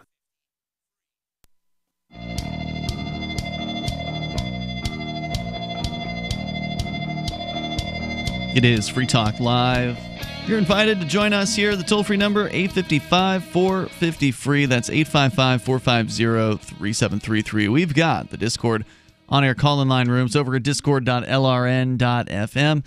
And you can join us online over at freetalklive.com. If you are an individual who rejects the initiation of force and agrees to abide by the ethics of the non-aggression principle, then you qualify to use liberty.menu. It is a directory of liberty-minded businesses as well as digital content creators and events. In fact, you can rate and review the various listings there. There's even a bit of a social networking aspect, so you can connect and share with others. If you're a libertarian, a voluntarist, an anarchist, whatever you are, as long as you reject the initiation of force, you are welcome over at liberty.menu. You can put up on the menu whatever it is that you do, whatever business you're involved in, more than one of them, that's fine. It's free to do that. So unless you want to keep it a secret that you're a liberty-friendly business, and there may be reasons that you want to keep it a secret. If you want people to know and you want other libertarians to possibly bring you some new business, then get up there over at liberty.menu. Once again, that's liberty.menu, and use code FTL. You can get a free or a special listener badge, or a special badge to identify you as a Free Talk Live listener at liberty.menu. Ian, Melanie, and Rich in the studio here tonight. And what do you know? That caller that was trying to call in before the break with the potentially offensive handle, when we had the board operator ask for their phone number, they didn't want to give up their number. So naughty boy. We have a system to deal with callers who want to put our radio stations in jeopardy. Because look, Free Talk Live is an open phone show. We will allow you to call in about virtually anything you want to talk about, but it does have to be within FCC guidelines. However, there is something we've been doing for a couple months now. It was since late November, I think. So, yeah, 2 months. We've been doing Free Talk Live after shows that are only available on the Twitch platform over at twitch.lrn.fm. Now, Rich, I don't know if you're familiar with Twitch. It's been a while since we've had you in here, but at some point last year we added in this video streaming network. So Amazon purchased Twitch a few years ago. They're a competitor to YouTube, but they focus on only like 90% of their stuff is video games. So people playing games. Yeah, I always associate Twitch with like video games and cleavage. Yeah, that you will see that on there. In fact, if you have cleavage and you can play video games, or even if you can't play them that well, if you have cleavage, you will probably do fairly well on Twitch if you Yeah, I'm down to 180 pounds, no more cleavage. So you lost some weight. Oh yeah, congratulations. Yeah, 240 to 180. Wow, that's awesome. So anyway, as I was explaining, over on Twitch we have this after show that we do, and I think probably this week we'll do a Wednesday after show. Normally we do it on Tuesday nights, but I think this week we'll do it Wednesday. So we just kind of do it whenever we feel like it, and we've kind of been doing once a week typically. And so for those of you that want to really say the F word on the air with us, you can do it on our after show. You can do it. We call it Freer Talk Live. And it's not the same thing at all as the radio show, because like the radio show, we've got breaks. The breaks are, specific times. We've got radio stations. We've got to protect their licenses. So there's just certain things that you can't say on the radio. But most of the things you can't say on the radio, you can say on Twitch. So if you really want to get on with something that's particularly offensive, then the Twitch only after show would be the right time and the right place to do that. The FCC is unconstitutional. I just got to slip that in. I totally agree with you. I am no fan of the FCC. I love pirate radio. I love the idea of broadcasting without asking for permission. I've always been a huge fan of those people who have the gumption, the huevos, to actually put a transmitter on the air and risk a raid, risk having their home like being treated like a drug dealer, having their house raided by the police and the FCC. Yeah. FBI, local cops. It's usually a multi-jurisdictional task force that's going to come in and raid your house. I thought they just sent you a letter these days and told you to cut it out. No, that's usually that's what they start with. They start with a threatening letter. But if you ignore the threatening letter and then you ignore the subsequent threatening letter, at some point they will come in with men with guns. Yeah, most of the alphabets are going to start with letters. Yeah. And usually the letter works, The letter allows the person to know, hey, we caught you. Better either show the proof that you're legally broadcasting or shut it down. And, of course, most of them will shut it down when given the opportunity. But I still want to see a broadcast trailer. That you could move around and place. Yeah, whenever you get a letter, just move it to another house.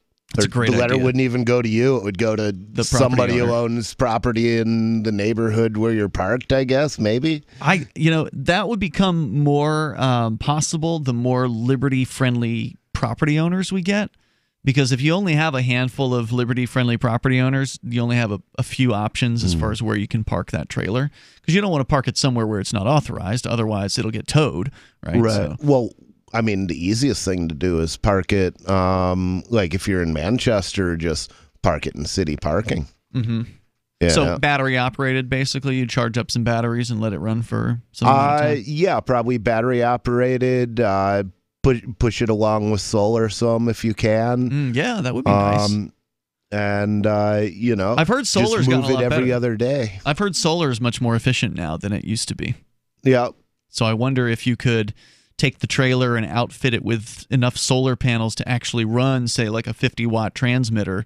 You're essentially talking about a light bulb, right? Like we could certainly look into what it takes to generate 50 watts from a solar panel. I mean, of course, you'd need more than just the transmitter. Right. You need the equipment, all the glue, the receiver, the wireless transmitter, or whatever to receive your internet connection. If your transmitter is 50 watts, I'd imagine you'd be able to do it with 100 watts. The whole package. Yeah, I think you're right. I think that's probably true. That's the kind of stuff that we can do here, for instance, in New Hampshire. The more libertarians we get to migrate here, as the three of us have done. We didn't know each other before we moved here, and having more people together in one geographic area makes more things possible.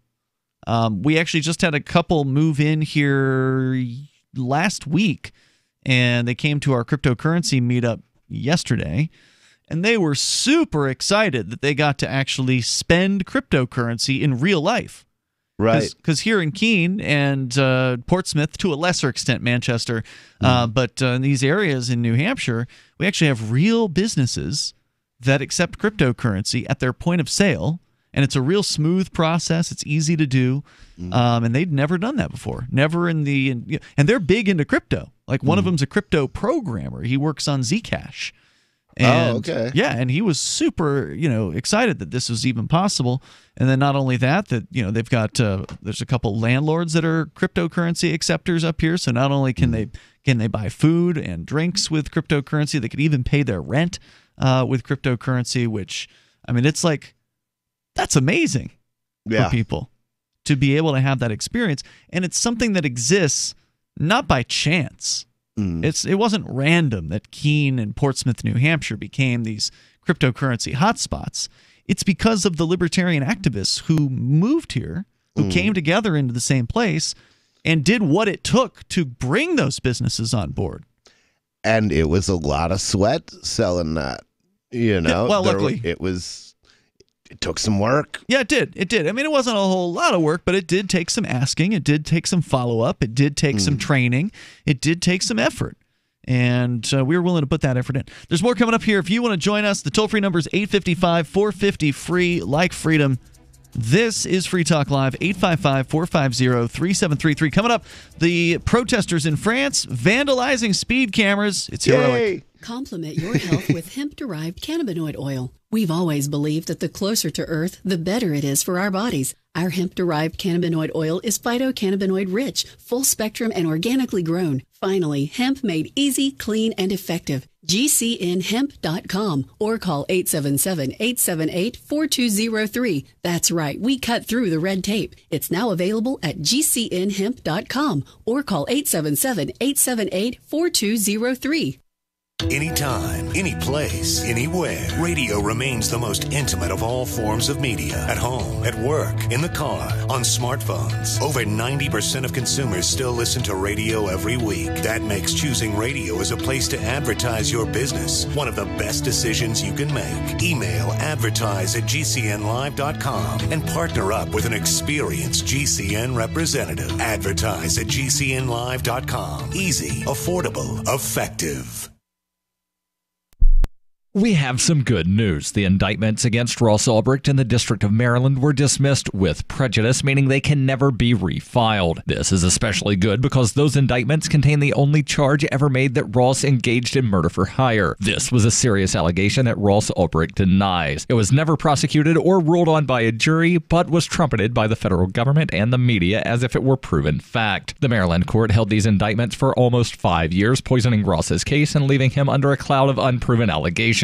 As explained in Ross's appeal to the Supreme Court, the fact that the judge used these allegations to give Ross a draconian sentence of double life without parole violated his Sixth Amendment right to a jury trial. Judges are required to issue sentences based on convictions decided by a jury, not unproven allegations never even charged at trial. Although this is a positive development, the dropped indictment will not set Ross free. Now, a presidential pardon is Ross's only hope of freedom. Sign the petition at freeross.org. freeross.org. Are you a cryptocurrency advocate? The Crypto Tip is the ideal outreach tool to help new people discover cryptocurrency. It's a printable business card-sized tip that you can give to service providers, preferably in addition to a good cash tip. When the server scans the QR code, it'll bring up an explanation of cryptocurrency, how to install a wallet, and allow them to claim the tip. If they don't claim the crypto, you get your tip refunded to you after a time period you specify. Plus, if they do claim the tip, you get an email alert. Create as many tips as you want at cryptotip.org. That's cryptotip.org. The LRN.FM's social media channels have been revamped. We've eliminated Facebook and focused on other platforms like Twitter and Mastodon, the decentralized alternative to Twitter. On our accounts, you'll find posts from multiple LRN.FM show hosts together in one place. Follow us on Twitter at twitter.lrn.fm, or better yet, move to the decentralized Mastodon social media platform at toot.lrn.fm, toot.lrn.fm. I think you'll like it. Is spreading the message of liberty, cryptocurrency, and peace around the globe worth $2 per month to you?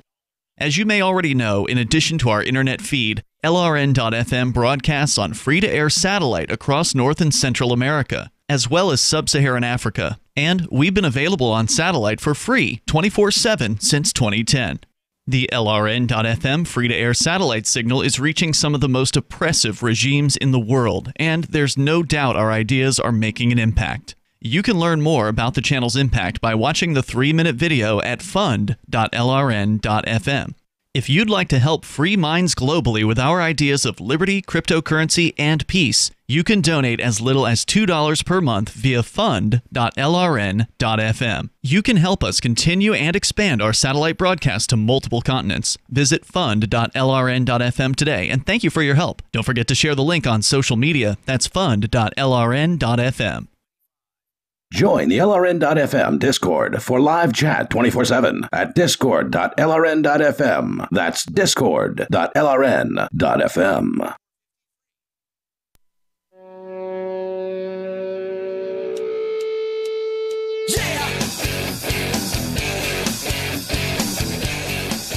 This is Free Talk Live.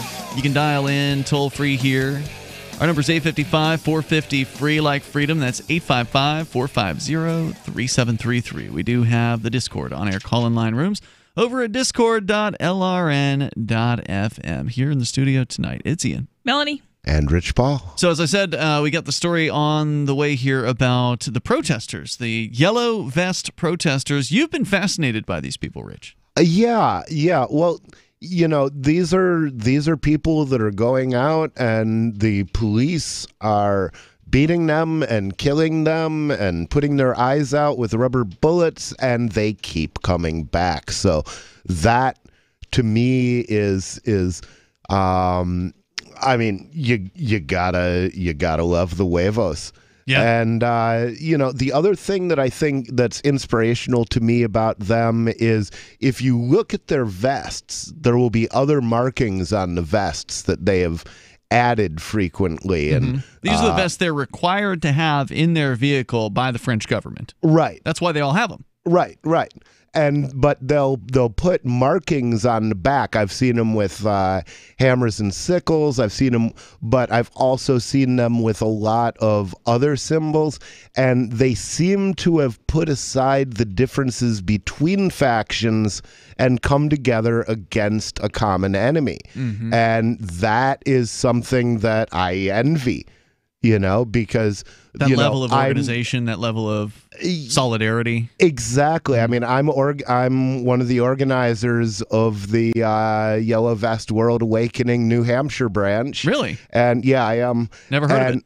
Well, we're out there. Mostly do you have a we yellow exist vest? on Facebook. Not yet, but Jessica has one for me. She ordered a pack of them. Right on. But, the thing that scares me, and one of the things that's been slowing me down, is can we get out there without Antifa fighting with the gun rights people or internal strife within them? Exactly. And that's what we can't have. So, I hope that we can emulate what they've done in the United States and get a lot of people out there to say, hey, this New World Order is wrong. This corporatism is wrong. We may disagree on where to go from here, but what we have now is awful. Yeah, it sure is. I got to say, I'm interested to see where that goes, Rich. I'm sure you'll be updating us as time goes on to better explain what's happening. Definitely. What was the name of the movement you were organizer with again? The page is the Yellow Jackets World Awakening New Hampshire branch. Yellow Jackets World Awakening. Yeah. Awakening or Wakening? Awakening. Awakening. New Hampshire branch. Okay. Yep. And there's a whole collection of Yellow Jackets World Awakening and what are groups. What are they awakening to? What is the awakening about? Well, I mean, if you listen to the French, a lot of what they're talking about is the New World Order. They've got a lot to say about the banking system. One of the things that they've done so far is try to arrange for runs on the banks. Wow. They're very hostile to the banking interests, and that's always a good sign to me, because if you start being hostile to the banking interests, it says to me you're starting to understand where the problems are coming from. Follow the money. Yeah, follow the money. I mean, they talk about the gap between rich and poor. It's not about minimum wage. It's about inflation. And of course, the banks would not be as influential if it weren't for the governments of the world, because they both essentially work together, the governments and the banks, whether it be the central bank or its little banks that are connected inextricably from the central bank. I mean, essentially every bank is backed up by the central bank, and certainly here in the United States, I'm sure it's true in Europe as well. So they're given the ability to essentially print money into existence, or they're given the ability to loan money into existence as well. Even the little banks are able to loan money into existence, and that's an incredible power that has been just simply given to them. And when they screw it up, they get bailed out. Yeah, sure. If all of those foreclosed homes had been dumped at the market on the market at the same time, because the banks had been allowed to go naturally bankrupt, it would have been the largest redistribution of wealth from rich people to poor people in history. And it wouldn't have required any government action. It would have just required letting nature take its course. And people would have gotten a hell of a deal on a house. Exactly. Yeah. Right now, there are more empty homes than there are homeless people. Is that true? In the United States? In the United States. Yeah, banks will hold houses just to keep the price of houses high. Huh. Yeah. And that's a lot of the real reason for the bailout, is they wanted to stop the housing prices from falling long before they reached their natural level. And the natural level of housing prices would be one that kept all the houses full. It's a great point. Let's go to the phones and to the phone. We got Chris. He's on the line in the Bronx. You're on Free Talk Live watching us on YouTube. Hey, what's going on, my friend? Big time, long time. You're on the area. Go ahead. Awesome, man. Awesome. So I was listening to that thing about El Chapo, and I was wondering, did you know that his connection was actually an Israeli named Lucky Larry Silverstein, who owns the World Trade Center, and he didn't show up to work on 9/11, made $4 billion off the insurance, and claimed to pull Building 7. Okay, Isn't you're claiming that El Chapo's connection? What do you mean his connection? Oh, just the connection to the conversation. And then you got Al Franken, who's a Jewish senator, who said that he, in his own words, you could look it up on YouTube, got the Jew call not to show up I to don't work think on I really want to talk about whatever it is you're talking about there. It Yeah, sounds really I'm boring. pretty sure that was a sarcastic comment by Franken. Yeah. Sounds like that person might be a racist, and I got better things to do. Ain't nobody got time for that. Got better things to do than focus on some ridiculous conspiracy theory. Look, certainly there are people in positions of power who are Jewish. There are also people in positions of power who are Christians. People in positions of power who are Muslim. There's all kinds of people who seek power. Their religious viewpoint doesn't mean anything. There are also Jewish people who clean toilets for a living. Okay? So the whole idea that there's some kind of Jewish conspiracy, honestly, it seems ridiculous on its face. What there is a conspiracy of people who seek power. There are people who want to, you mentioned it in when we were talking about the banks. There are people who want to use their power for their own benefit, and they have all kinds of different, religious belief systems as far as I'm concerned. Yep. I liked Frank Herbert's quote. All governments suffer from a recurring problem that power attracts pathological personalities. And that, I think, is what is really going on. It doesn't matter what color they are or what religion they are. No. The religion is, I want more power. That's their true religion. Yeah, Yes. I mean, they might go to a church on a Sunday. They might masquerade as though they're a Christian or a Jew or a Muslim or whatever it is their beliefs are. They want you to believe that they're those things. But the reality is, like you're saying, they worship power, they worship money, and they worship control over other people. And that makes them feel good. It makes them feel good when they can tell people what to do and have them obey it. It's sick. And, the libertarians are people who reject that whole concept of that it's okay to use violence against peaceful people. We're not okay with that idea, and that's where these racists, and we've had to deal with this recently with, like we mentioned earlier, kicking Chris Cantwell off the show a few years ago because he became a racist. Cantwell! Because somebody who believes in individuals should know better. If you have come to the conclusion that all that matters are what individuals do and say, and not where they were born or to what who their parents were or what religious belief system or what the color of their skin is or any of these other aspects that they really didn't have any control over in their life, should focus on just what they do and what they say and make your own decision, make your judgment based on that, the individual. The content of their character rather than the color of their skin. To reject that after you've already embraced it, as Cantwell purportedly has done, is just, to me, so mind-boggling. But it wasn't just Cantwell. There was also a lady named Amanda Bolden here in New Hampshire who rejected that. She went the other direction. She was never an anarchist. She was always just a Democrat. She went the other direction. She went to the left while Cantwell went to the right. There's more coming up. It's Free Talk Live. Bitcoin.com is delighted to announce their latest partnership with the gift card specialists at eGifter. With many of the world's leading brands on their roster, it is now easier than ever to get the gift cards of your favorite brands with Bitcoin Cash. To get started, just follow these simple steps. Visit giftcards.bitcoin.com, pick the gift card you want, follow the instructions on your screen, and make your payment using your Bitcoin Cash wallet. Sit tight and your gift card will be delivered to you as soon as it's ready. That's giftcards.bitcoin.com. There are basically two types of advertising, direct response and branding. Radio's great for direct response with its low cost to listener ratio, but audio can't be beat for branding, which is a longer-term endeavor. You want to be the first thing that someone thinks of when they think about your product or service. If you have a local business that you want kept top of mind in your community, call the station. If you need national reach, Free Talk Live's got around 200 radio stations, millions of monthly listening sessions, can suit all budgets, and if we don't think we're right for you, we'll tell you. Email me, mark@freetalklive.com. The United States of Empire is a book that claims the United States is the empire of the world. George Washington had warned us against foreign wars. The United States of Empire shows that World Wars I and II left England broken. Its former colony, the U.S., had to save the empire. Was there ever a vote? Who do we fight for? The Deep State Began with World War I. The United States of Empire by James Dunn. Available at Amazon Books.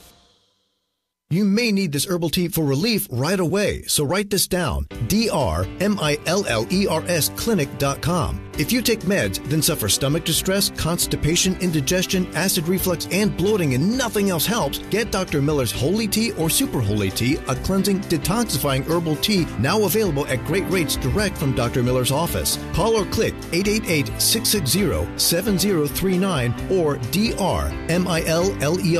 clinic.com. Today's most popular video games take place in dangerous post-apocalyptic landscapes.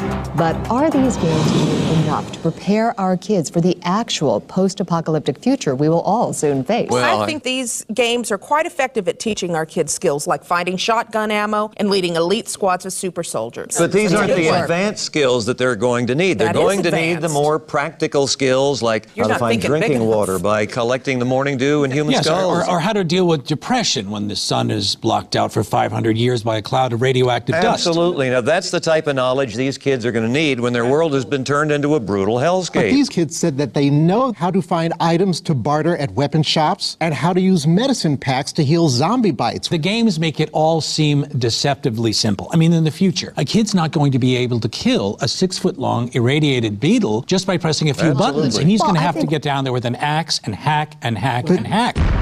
This is the Onion News Network. Did you know we've taken our LRN.FM telephone listen line to a new level with the LRN.FM audio on demand line? Now you can call 712-770-8447 anytime and listen to LRN.FM's live feed. And you can listen to a bunch of our original shows on demand. Long distance fees may apply. Just dial 712-770-8447 and choose from the menu. 712-770-8447.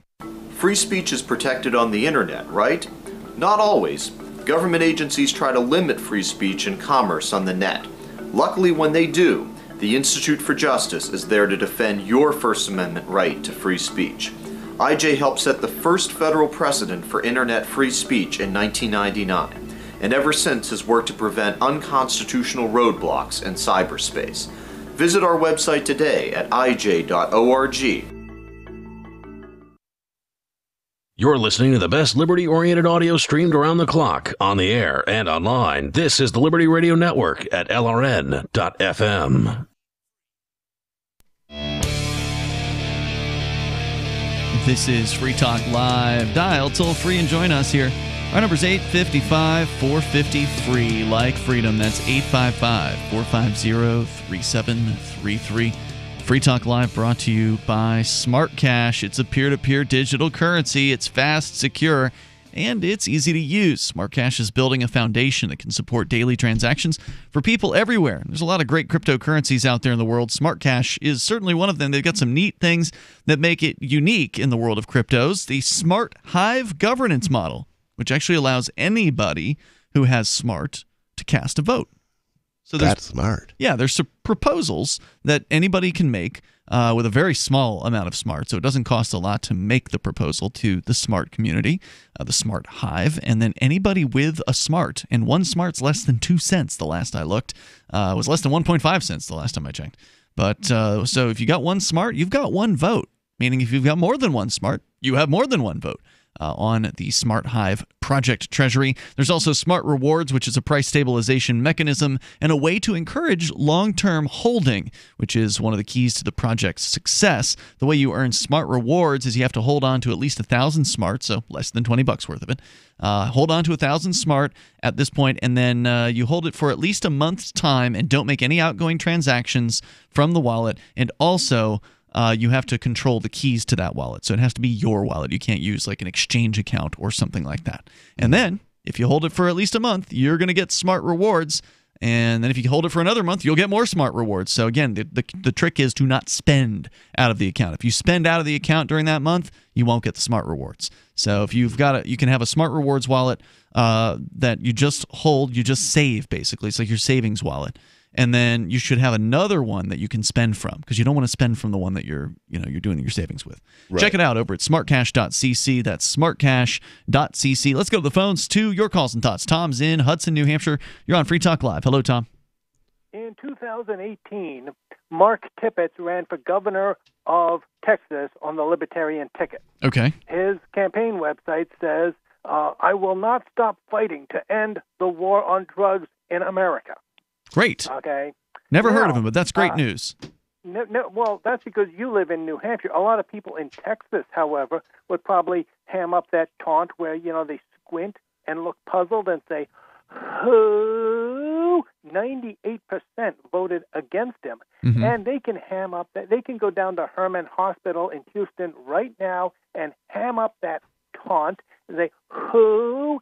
And see how much good it does to those 5 cops that just got shot and wounded in a drug raid in Houston, Texas. Those voters did not pull the trigger, but they pulled the lever.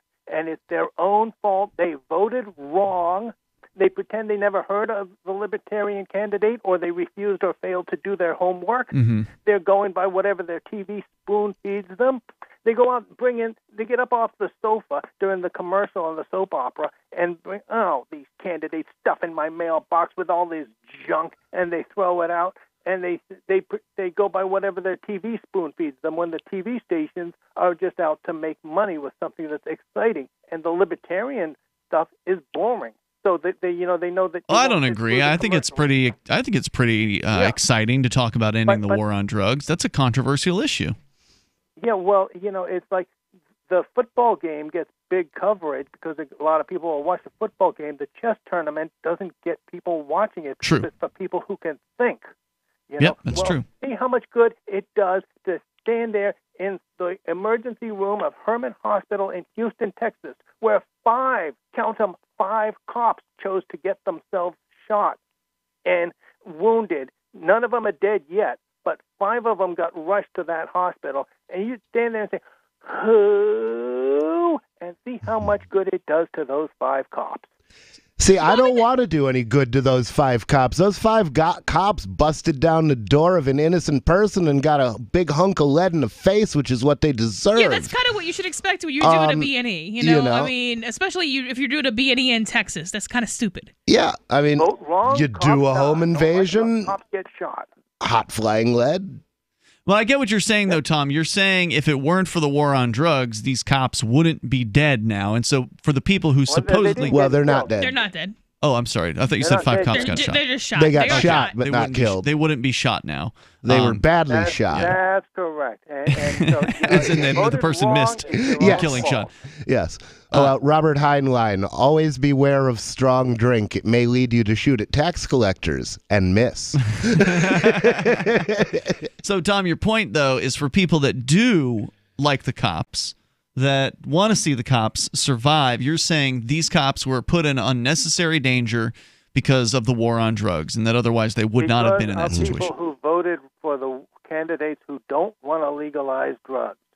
Good point. They did not defend liberty with ballots, so the drug dealers proceeded to defend liberty as best they could with bullets. Thank you for the call tonight, Tom. I appreciate hearing from you. The toll-free number here is 855-450-FREE. Let's go to Sarah. She is in New Mexico. Sarah, you're on Free Talk Live. Go ahead. Yeah, so our auto theft or auto burglary went down at the University of New Mexico this year. Uh-huh. What went down? Auto thefts, burglaries. Oh, car thefts. Cars. Okay. Yeah, car theft, they're pretty rampant here. I think we average about 29 car thefts per day. That's what it was 2017. Uh-huh. So, and obviously the UNIM, they got their shares of cars stolen. So what they did was they put up more camera surveillances in the parking lot, and I guess they did other stuff too, hire more officers, more patrol. But one of the things that I like is that they put cameras and surveillance, somebody watching those cameras in the parking lot. You think that's what made the difference? You think having cameras in the parking lot made the difference? But I don't know how many they had. Maybe they might have had a couple, and they might have put like maybe 4 exactly. I don't know what the exact numbers were, and there were people watching them, so it did help reduce it, and that's my point. In some areas that will work. Probably in most areas that will work. My whole point is I like the camera surveillance for the reason that we get more students enrolled in our colleges. I don't necessarily want more students enrolled in colleges, but I don't want them to get their car stolen either. Yeah, I don't think that whether or not the parking lot has cameras are really going to be a factor in whether or not a college student decides to enroll in a college. I mean, I've never actually wanted to go to college, so I went to a community college. So to me, I didn't even think about whether or not there were cameras in the parking lot at the community college that I went to, and it wasn't exactly in the best part of Bradenton, Florida. It wasn't even something that even crossed my mind. So I doubt that that's a factor here as far as whether or not young people are deciding to go to UNM or some other college. But I will give it to you, and as Melanie pointed out here, it probably is a factor in the criminals deciding to rob the cars in that parking lot. Unless you have a really, like in New Orleans, that probably wouldn't help. Unless you have like a really brazen, really violent, kind of almost dominant criminal population, putting cameras is going to deter theft. I think in most places, putting cameras is going to deter theft. Yeah, and they remember after they put the closed-circuit television cameras in the UK, they actually ended up finding out that it was not so much the cameras that were deterring the theft, but the lights that were deterring crime. That the fact that there were street lights actually did more to reduce crime than the fact that cameras might have also been present in the same place. So these are some of the combinations that can make a difference. And I don't think there's anything wrong with putting up cameras as long as it's private property. You know, if it's a private property... Well, which a college is not. No, it's not. But they do still have customers. I mean, they're not entirely... I will kind of treat... So if when the government is engaging as if it is a private party, I will, for the most part, treat it as if it is one.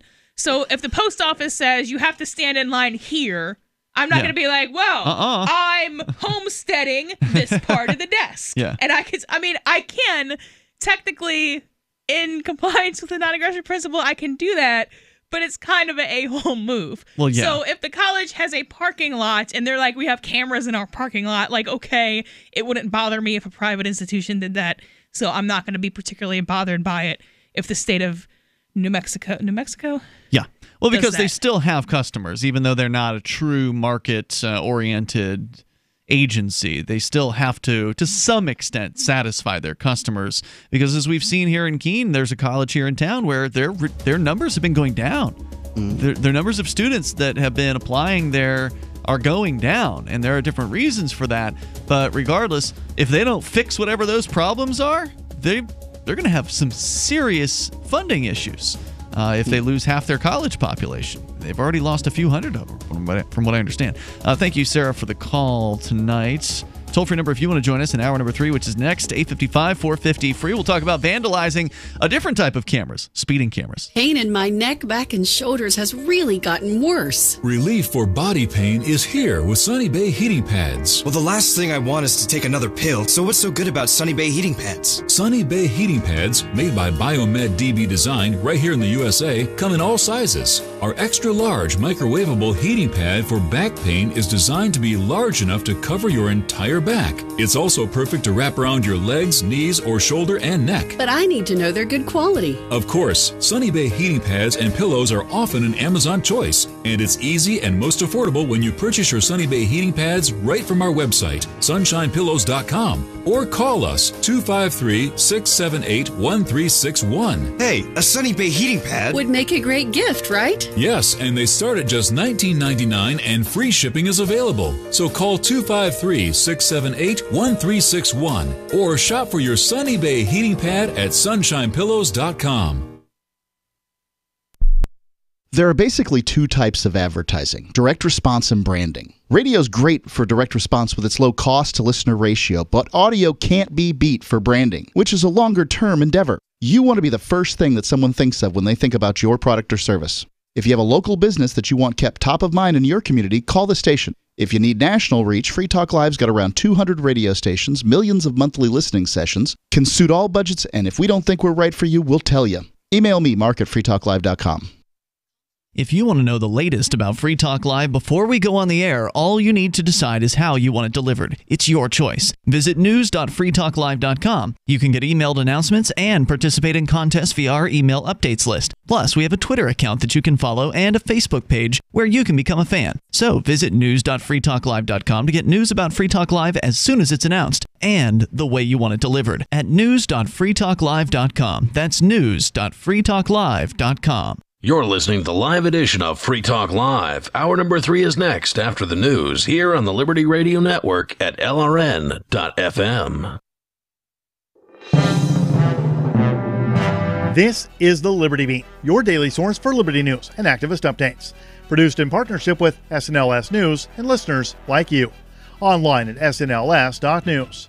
I'm Mick Murrow with the Liberty Beat for Monday, January 28th, 2019. Gold opened today at $1,299. Silver opened at $15.65. And Bitcoin is trading around $3,424. Today's prices are brought to you by InnoScale. Take off with Managed Cloud. Looking for a safe, secure way to store your important files online? Let InnoScale handle it for you.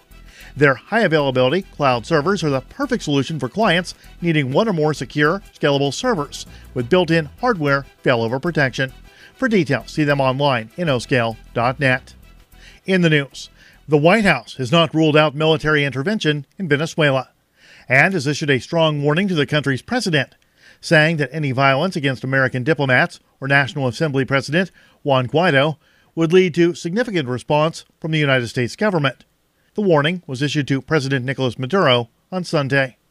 Activist Post reports the warning follows a recent revelation that President Donald Trump has inquired about using military force against the country, saying that while the indications are that the immediate U.S. efforts on trying to impose regime change in Venezuela will be mostly economic, the publication cites a recent interview given to Axios by Republican South Carolina Senator Lindsey Graham. In that interview, Graham, known for his hawkish views on U.S. military intervention, said President Trump is really hawkish on Venezuela and advised the president that such an attack could be problematic. The right-wing opposition leader that the United States is trying to undemocratically install as Venezuela's president immediately set his sights on the country's state-owned oil company, which he's hoping to restructure and move toward privatization. He's also seeking money from the notorious International Monetary Fund to fund his unelected government. The Free Thought Project reports that on January 23rd, U.S. President Donald Trump recognized the little-known U.S.-educated opposition politician Juan Guaido as the supposed interim president of Venezuela. Within 48 hours, Guaido quickly tried to seize control of Venezuela's major U.S.-based oil refiner and used its revenue to help bankroll his U.S.-backed coup regime. The Liberty Beat is sponsored in part by Brave Botanicals, high-quality kratom and CBD at reasonable prices with excellent customer service. Brave Botanicals is activist-owned and mission-driven, fighting for your right to consume plant-based medicine and natural remedies. Find out more at mybravebotanicals.com. And Liberty Beat listeners can save 10% off your purchase by using promo code SNLS at checkout. This is the Liberty Beat for Monday, January 28, 2019. Find us online at snls.news. Your news now continues. As the Yellow Vest protest in France continues to perplex and concern the French government and European elites, a new counter-protest has emerged in response to the popular protest movement now entering its 12th week. Mint Press News reports that protesters branding themselves as the Red Scarfs descended on Paris on Sunday to protest the violence of some Yellow Vest protesters. The French government, which has sought to weaken and disperse the Yellow Vest movement, said that the Red Scarfs numbered around 10,500 in Paris, while other reports claim the demonstration was significantly smaller than the government's applied figure. As machine learning algorithms, big data methods, and artificial intelligence are increasingly used in the toolkit of U.S. law enforcement agencies, many are worrying that the existing biases of the criminal justice system are simply being automated and deepened. Activist Post reports that police departments are increasingly relying on predictive algorithms to figure out where to deploy their forces by blanketing cities with a mesh of human-based and computerized surveillance technology That comes despite the flaw in such tools. Facial recognition software has often held a bias toward darker-skinned individuals, including mistaking members of Congress for criminal suspects. In essence, racial profiling has become automated, while allowing law enforcement agencies to claim that the computers are race-neutral tools. Support for the Liberty Beat comes from the Conscious Resistance Network, featuring videos, news reports, and articles from a spiritual anarchist perspective. Experience the Conscious Resistance at theconsciousresistance.com. How would you like to have your business featured on the Liberty Beat? You can. It's simple. Just send an email to libertybeat@snls.news for details on how to raise your profile in partnership with the Liberty Beat. This is the Liberty Beat, produced in partnership with SNLS News and listeners like you. The Liberty Beat is online at snls.news. I'm Mick Murrow reporting for this Monday, January 28th, 2019. Reminding you, spread liberty with a smile.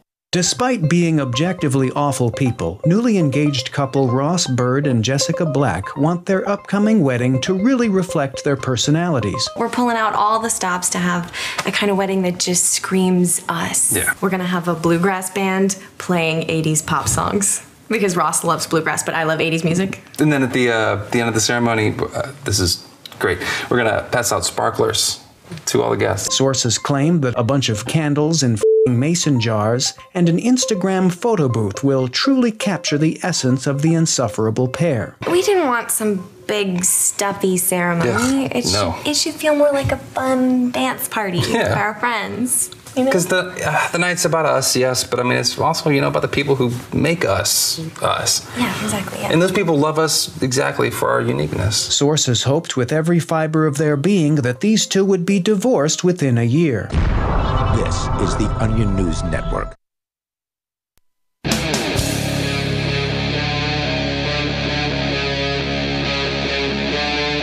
Free Talk Live. It's Free Talk Live. You dial toll-free and join us on the radio if you want. Take control of the airwaves here. Our number 855-450-FREE. That's 855-450-3733. And the Discord on-air call-in line rooms are open and available to you. Just go to discord.lrn.fm as we kick off the third hour of this program. Ian, Melanie, and Rich in the studio tonight. Rich, I know you wanted to talk about the yellow vest protesters, and I've actually had a news story about them in my show prep for a couple of weeks now, and we just haven't had a chance to get around to it. A lot of the stuff that I want to talk about, we just never get a chance to get to it because we'll take your calls about anything you want to discuss. In fact, we're going to the phones next. But it looks like the protesters in France have been busily destroying the speeding cameras of France. Not all heroes wear capes. Some of them wear vests. Yeah, indeed. So we'll get into that coming up here. But let's go first to Paul. He's on the line in Texas, watching us online on YouTube. Go ahead, Paul. Hey, how you guys doing? Good. What's on your mind tonight? Good, nothing. I wanted to talk about the yellow vest as well. Yep. Well, you had a callers calling in about Israel and 9/11, and my wife's actually we've been married for 2 years, and she's Jewish. And the crazy thing about it is she's actually been going to her local synagogue, and she's been inspiring other Jews to read a book called The Protocols of the Elders of Zion, because I've heard of this. Isn't this an anti-Jewish screed? No, she's Jewish. She's Jewish. That's what you're missing out. Like, there's a lot of Jews that are speaking up about this because the facts are, she's got relatives in France, and a lot of people in the media aren't covering it. But there's actually Jews that this yellow vest protest. This comes down to Jewish banking, and she's got relatives. Wait a minute. How does Jewish banking differ from Christian banking? Well, here's the deal. Listen, she's a Jewish woman, okay? You keep saying that over and over again as though it's going to make it okay, whatever the next thing is that comes out of your mouth. I'm married to her, all right? I'm invested, is what I'm saying. Okay, but you didn't answer the question. The fractional reserve banking, it's all. If you look at all the CEOs, Janet Yellen, all of the CEOs, Greenspan. They don't have CEOs, but okay. Yeah. Okay, well, Yellen was actually the chairman of the Federal Reserve. But are you making the distinction between Zionism and Judaism? Well, here's the deal. If we talk about Zionism, Zionism just goes down to Israel. There's Marxist Jews, which she opposes. There's Marxist Jews that oppose Zionism, the commies. You know what I mean? Those guys aren't for Israel. There's Chabad Lubavitch. Do you know that sect of Judaism, or do you guys just unaware? Yeah, I don't pay any attention to all of the details of world religions because, for the most part, it's immaterial to my life. I'm telling you for my wife, she's been protesting against the synagogues because the rabbis, after the circumcision, they have a thing called a moil, where they put their mouths on the baby's penises after circumcision, and it's legal. And now babies are getting herpes and they're dying, okay? So if you want to make this a laughing matter or call people anti-Semitic for Jews that are actually sticking up against... Nobody has called anybody anti-Semitic on this show. You called your other people, the other people that called in and talked about facts about 9/11, you hung up on them, called them conspiracy theorists, and I have a Jewish wife, and she's doing the damn same thing. Well, I don't know. You're calling out people. Yeah, you're getting a little shrill there, dude. You know, we tried to have a conversation with you, and you didn't want to answer the question. Because, Rich, you asked a good question about what's the difference between so-called Jewish bankers and Christian bankers. And the fact is, banks are run by people who are of different religious viewpoints. Definitely true. Now, there is, Zionism is a different matter. There are also Christian Zionists and Jewish Zionists, and there are also Christian anti-Zionists and Jewish anti-Zionists. You know, there are a lot of Jews who don't hold with Israel and the things that Israel does. I've actually had somebody pushing me. And somebody that I respect to read the Protocols of the Elders of Zion, and I haven't done it yet. The last time that book was mentioned, the last time that book was mentioned, it was mentioned by somebody who we used to call Scott the Bigot, who used to call into this show on a fairly regular basis with some pretty despicable viewpoints, and he used to be a big fan of that particular book. And now he's just Scott, I think. Well, okay, as he become not a bigot? Or? He did seem to renounce toward the end of his calling career of Free Talk and Live. I haven't heard from him since. He hasn't called since then, yeah. That caller did drop off the line. I was going to bring him back. I just had to put him on hold because he just wouldn't stop talking. Yeah, and so one of the annoying things is kind of making bad arguments for good conclusions.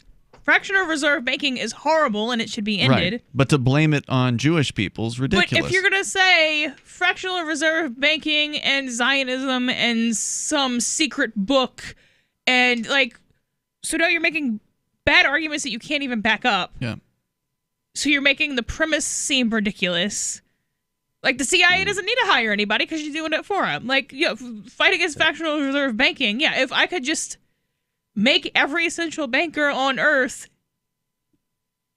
be instantly located in the middle of the sun, I would. I don't care what religion or race they are. Yeah, it's just. And I think it's more about what race they are, but I don't care. Yeah, well, I don't know if it's race or religion or what. I mean, there's just. As far as I know, there's nothing in the Torah that says anything about fractional reserve banking. Yeah, the Old Testament at least kind of forbids to some extent loaning usury as a concept. So banking, I think, would be prohibited by that. Banking as we know it. Actually, one of the ironic things that I learned while I was reading The Merchant of Venice by Shakespeare is the character Shylock was a Jew, and he was also a usurer or a moneylender. Well, the reason that he was a moneylender is in Italy at that time, there were only a few professions that Jews were allowed to enter into, and one of them was banking because Christianity forbade. At that time, Christianity also forbade, but not anymore, lending money at interest. So it was like, okay, let's make the Jews do it because it's embarrassing to them because it's against their religion too, basically. And then, people get upset that the Jews ended up with power in banking. Well, maybe you should have thought about that 400 years ago. These people, like the last couple of callers, they're just so boring. I mean, the idea is just the same old concept over and over again. Jews this, Jews that, Jews over here, Jews over there. It's all a conspiracy, and it's just as paranoid as all the other conspiracy theorists out there. It's just they've picked their bad guy, and they've made it this particular religion. Yeah, well, it's like calling the CIA a white conspiracy. Yeah. And it's like, well, I mean, most of the guys running the CIA were white. Certainly all of the guys running the CIA in 1930 were white. So it's a white male conspiracy. Yeah, but, you know, it doesn't necessarily, you know, I'm certainly not in on the joke. Right. You know, CIA will just as happily come after me as anybody else. Let's go to Paul, or excuse me, not Paul, Rudy in Arizona, listening to K-Talks. Go ahead, Rudy. Hey, gentlemen. Hey. The CIA wasn't around in 1930. They came in 1947, but that's not what I called. That's true. OSS back in the day. The guy that was talking about the protocols of the Elders of Zion. Yeah. 1922. It was proven to be a forgery. It's counterfeit. Really? It was put together. There's a whole big history to it. But I've read that thing, and oh my God, you talk about it's insane. Every anti-Semitic you could possibly believe is in there. Yeah. It's just pathetic. But it is false. It's not true. But I'll tell you one thing, Henry Ford loved it. He imported 30,000 copies of it. You know, and he was... Who did? Henry Ford, he said. Oh, yeah. Henry Ford was a well-known anti-Semite. Rudy, thanks for clearing that up. I don't know if you had more you wanted to say, but if you did, you can hang on and we can bring you back. If not, no problem. Thank you for the call tonight. You can bring up anything that you want here. Our number is 855-450-FREE. That's 855-450-3733. We've also got the Discord on-air call-in line rooms over at discord.lrn.fm. You can join us there as well. Bring up what you want on Free Talk Live. Smart Cash is a peer-to-peer digital currency that is fast, secure, and easy to use. Smart Cash also features smart rewards, a price stabilization mechanism, and a way to encourage long-term holding. Long-term holders are key to the project's success. You can earn smart rewards on any address for which you hold the private keys, which holds at least 1,000 smart for 1 month and does not make any outgoing transactions during that time. Smart rewards are distributed every 47,500 blocks to all eligible addresses. Learn more at smartcash.cc. Do you operate a retail business and are looking for a solution for point-of-sale cryptocurrency acceptance? It's never been easier thanks to AnyPay.global. There's no paperwork or approval process to open an account. If you already have a tablet at your cash register, you're almost done. Just sign up at AnyPay.global, drop your personal crypto wallet addresses in our setup page, and then load our app. That's it. You're accepting cryptocurrency like Bitcoin and Dash at your store. Get started now at AnyPay.global. That's AnyPay.global. There are basically two types of advertising, direct response and branding. Radio's great for direct response with its low cost to listener ratio, but audio can't be beat for branding, which is a longer-term endeavor. You want to be the first thing that someone thinks of when they think about your product or service. If you have a local business that you want kept top of mind in your community, call the station. If you need national reach, Free Talk Live's got around 200 radio stations, millions of monthly listening sessions, can suit all budgets, and if we don't think we're right for you, we'll tell you. Email me, mark@freetalklive.com. Bitcoin.com is delighted to announce their latest partnership with the gift card specialists at eGifter. With many of the world's leading brands on their roster, it is now easier than ever to get the gift cards of your favorite brands with Bitcoin Cash. To get started, just follow these simple steps. Visit giftcards.bitcoin.com, pick the gift card you want, follow the instructions on your screen, and make your payment using your Bitcoin Cash wallet. Sit tight and your gift card will be delivered to you as soon as it's ready. That's giftcards.bitcoin.com. Since time began, tyrants have taken aim at personal liberties. Now there's a movie that aims back. The government has no more right to tell us what to put in our bodies than they have to take our guns or tell us what books we can read. 6 drug police were eaten by bears while raiding a marijuana farm. On your knees, you dirty hippie! Jesus. On your knees! What's the problem, officer? Today, many cops who enforce pot laws do so only because it provides them with cushy jobs, good benefits, and a chance to push people around. I was an undercover narcotics officer. The drug war is nothing but a farce. The Second Amendment says you gotta keep you and your gat intact. Guns and Weed, The Road to Freedom. A film by Michael W. Dean and Nima Vadati. DVD available now at gunsandweed.com or on Amazon. Hey! That's gunsandweed.com. Makes the perfect gift. Remember, that's gunsandweed.com. Some of you asked, and now we've delivered. LRN.FM's live Keene, New Hampshire studio shows are now streamed in HD on Twitch. Visit our channel at twitch.lrn.fm and give it a follow. If you have Amazon Prime, you get one free subscription on Twitch. If you use it on our channel, Twitch will give LRN.FM a monthly piece of your Prime subscription cost. So please watch, follow, share, and subscribe to twitch.lrn.fm. That's twitch.lrn.fm. This Your Family Today tip is brought to you by Nestle Toll House Refrigerated Cookie Dough. Who would you bake some love for? Find fun and easy baking ideas at tollhouse.com. Kids love doing arts and crafts projects, especially when you join in. Try channeling all that artistic energy into the kitchen and bake up some creative treats together. Think of your art supplies as the frosting, sprinkles, and decorating gels, and use cookies or cupcakes as your canvas. For more tips like these, visit us at parenthood.com/yourfamilytoday. Do you love Twitter? Make sure you favorite the LRN.FM Twitter account so you can receive our tweets at twitter.lrn.fm. That's twitter.lrn.fm.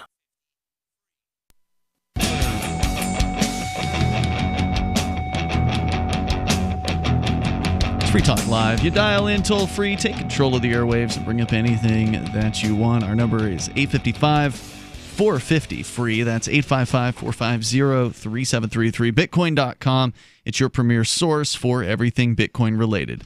You want to choose a Bitcoin wallet? Buy Bitcoin? They can also show you where you can spend your Bitcoin over at Bitcoin.com.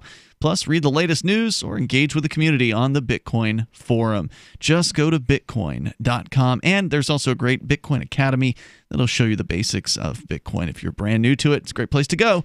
And if you're not brand new, if you're old school and you want to get the latest news and such, also, it's all there at Bitcoin.com. Once again, Bitcoin.com. Let's go to the phones, to the fun. Greg in New York. Greg, you're on Free Talk Live, listening online. Go ahead. Hey. It's funny, I called in about money velocity. That's closely related to fractional reserve banking. Mm-hmm. So that's just apropos. By the way, the Protocols of the Elders of Zion is based on an earlier book. It's kind of a ripoff of apparently Joe Lee's Dialogue in Hell about Napoleon III. So if you go to Wikipedia and you look it up, it's pretty much word for word kind of a knockoff of The plagiarism, almost? Yeah, and I don't think Napoleon III was Jewish, so I think it. But it was an interesting book, and the effects, I think, were felt sort of in Nazi Germany or pre-Nazi Germany, and I think if that book hadn't come out, perhaps the against Jews might have been different. So who knows? Tell me what money velocity is and why you want to talk about it. Sure. So money velocity is essentially how fast money is going in one direction. You can think of it as, let's say a new product comes out, like a new cryptocurrency, right? So people are just rushing to buy it. So the money velocity is positive. And then as people rush to sell it, the money velocity is negative. And if you add up all that money velocity, the integral is the kind of how much it's worth total at any given time. Okay. So the reason that's important is because you can have two different systems. You could have a market price system or deterministic prices, which don't rely on bidders and sellers at all. Okay, so like right now... Well, those wouldn't be prices. Those would just be random numbers that I attach to products. Well, yeah, tell me more about that, because with cryptocurrency, you brought up cryptocurrency as an example, but obviously we can use other things as an example. But I'm familiar with crypto markets where you do have bidders and sellers, people who want to buy and sell whatever crypto we're talking about, and whatever the price is in the moment is what the last sale was, basically, of that product. So how is what is a deterministic price in comparison then? Exactly. So the spot price is the latest price where the market cleared and the buyer found the seller at that price. What happens with there's probably different ways to do a deterministic price, but a fair deterministic price would be if you had, let's say you had an economy where you had gold, okay? And every time you wanted to deposit money in a bank, you would have to take the gold from one bank to the other and deposit the money in whatever bank it is. Okay? So now, instead of banks, let's say we've got projects, different communities or whatever. So what if everyone in the bank, let's say it was full reserve, the bank had a bunch of notes. So the fair price would be if everyone was able to cash out at the exact same time. How much gold they can get is essentially the price of that bank's currency. But if you have full reserve banking, which I would argue isn't banking, but if you have full reserves, you have there's an amount of gold that you have at that bank. Like no matter if you're the only person that goes to the bank to make a withdrawal, or every single person on the planet goes to that bank to make a withdrawal, that doesn't change how much gold you as an individual have deposited in that bank. So there's no price there's no price. It's just like they're holding have an bank. ounce of gold, regardless of what anybody else has or doesn't have. They're not denominating your bank account, or they're not denominating your gold in dollars. They're denominating it in the weight of the gold, or however much gold you have, right? If you have gold in a bank. Exactly. So I think that's that's what Ron Paul would call sound money. There's exactly as much gold as there is money. Liabilities circulating. Well, ideally, I mean, of course, we know that there's some theories that in the world of banks and gold supplies, that there are papers out there representing gold that doesn't actually exist on deposit. So that's one of the problems, is when these people... Well, that's not a theory. Like, they're pretty open about the fact that they do fractional reserves. Even with gold?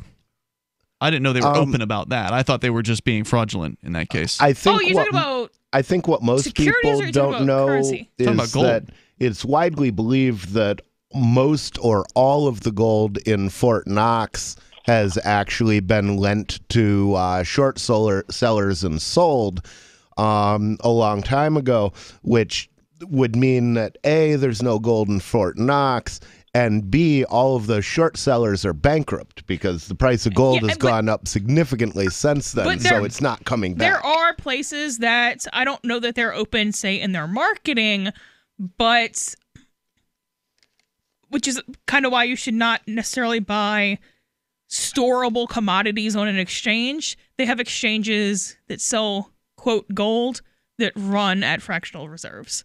Mm-hmm. If you were to read all of your paperwork, you would know that. And if you were to understand what fractional reserve banking is, you would know that. I don't think that they necessarily put that on the front page of their website. Okay.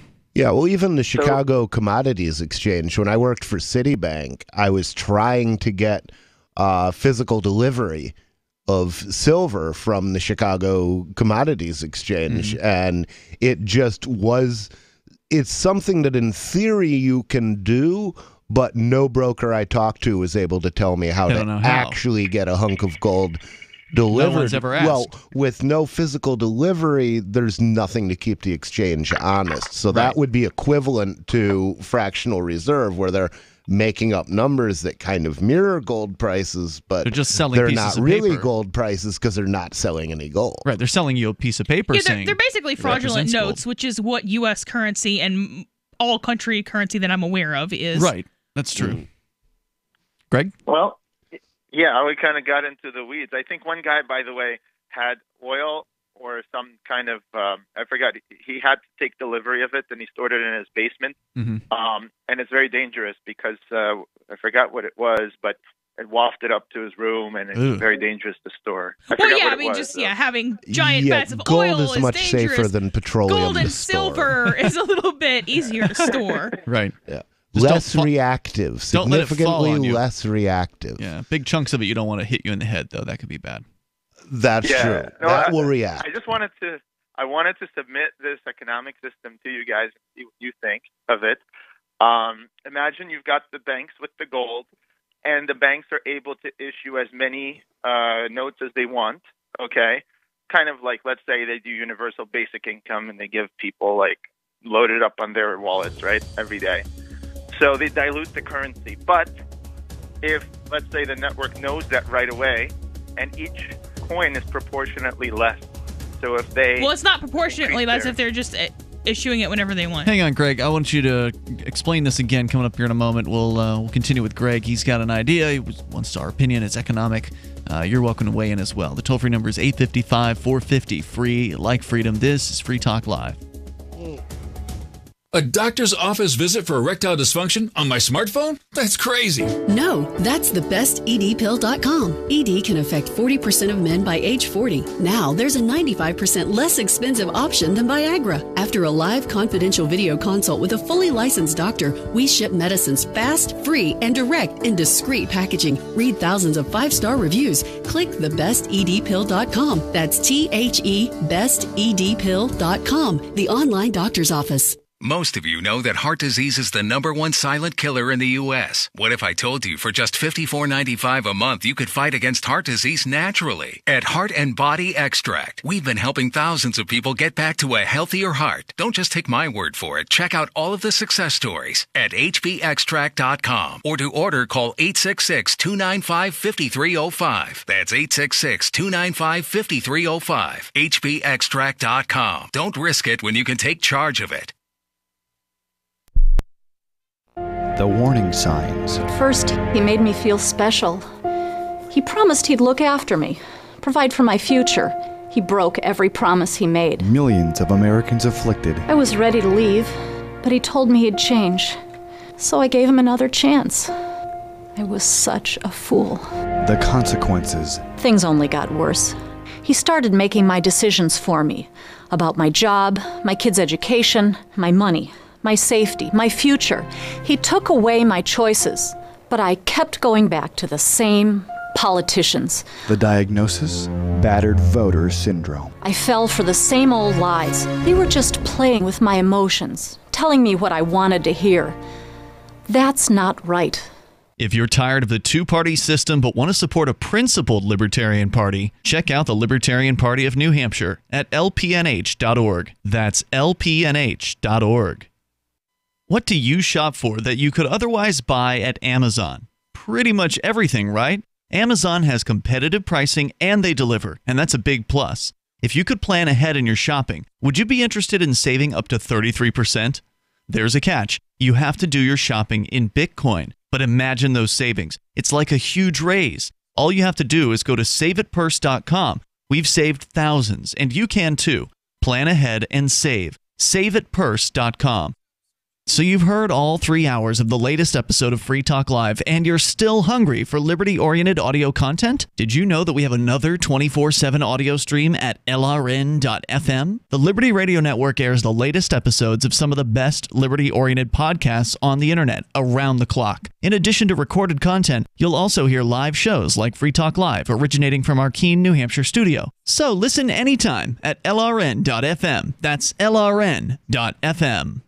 Why did you move to the Shire? I moved here to the Shire because there's other people around who take liberty just as seriously as I do.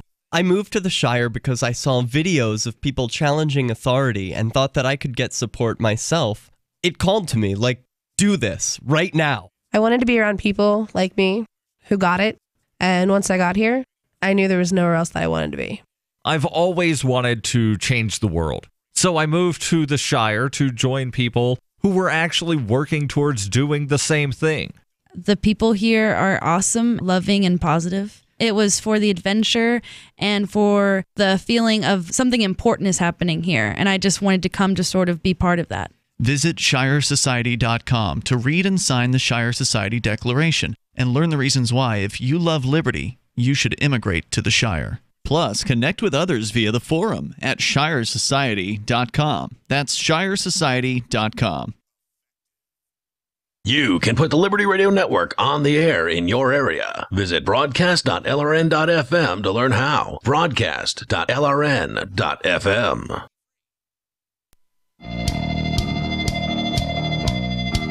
It's Free Talk Live. Dial in, toll free, bring up anything that you want. Our number here is 855-450-FREE, like freedom. 855-450-3733. We've got the Discord on-air call-in line rooms over at discord.lrn.fm. You can join us in there, and then you'll sound almost like you're sitting here in the studio with us. Coming up, the yellow vests vandalize 60% apparently, of France's speed cameras, which is that's a huge success for destroying government oppression tools. We'll continue and get into that coming up here in moments, but we still have Greg on the line in New York. Greg, you were running some sort of economic proposal by us, and we had to run right into that break there. So can you kind of restart that explanation? Yeah, sure. So let's say you've got a system where you've got a bunch of communities or banks, right? And each one is backed by an amount of gold. Whenever you want to move money from one community to the other, you take your paper money, you get the gold, and you physically move the gold from one to the other, right? And then you get paper money in the other one. So that's the system, and everything's above board. And one day the community says, okay, we are going to give everyone an extra $1 paper money every day. And it becomes that they have a UBI system that redistributes, kind of dilutes everyone. A UBI, universal basic. That's not a UBI, that's a stock split. Universal basic income is what you're talking about? Yeah, universal basic income, where it's like a stock split, but it gives everyone the same amount every day. So for example, so no matter how, if I have 100 gold and you have 200 gold, we both get one more of these. Okay. Exactly. Uh-huh. Okay. Yeah.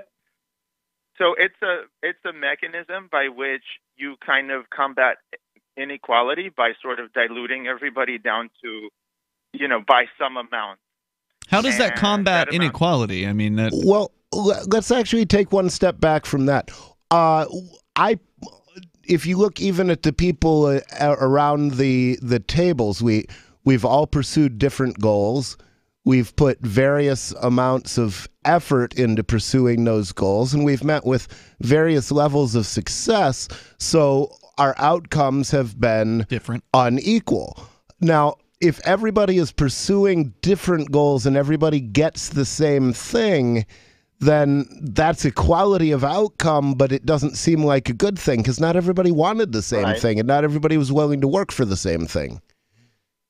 So this is somewhere in between. It's closer to the inequality.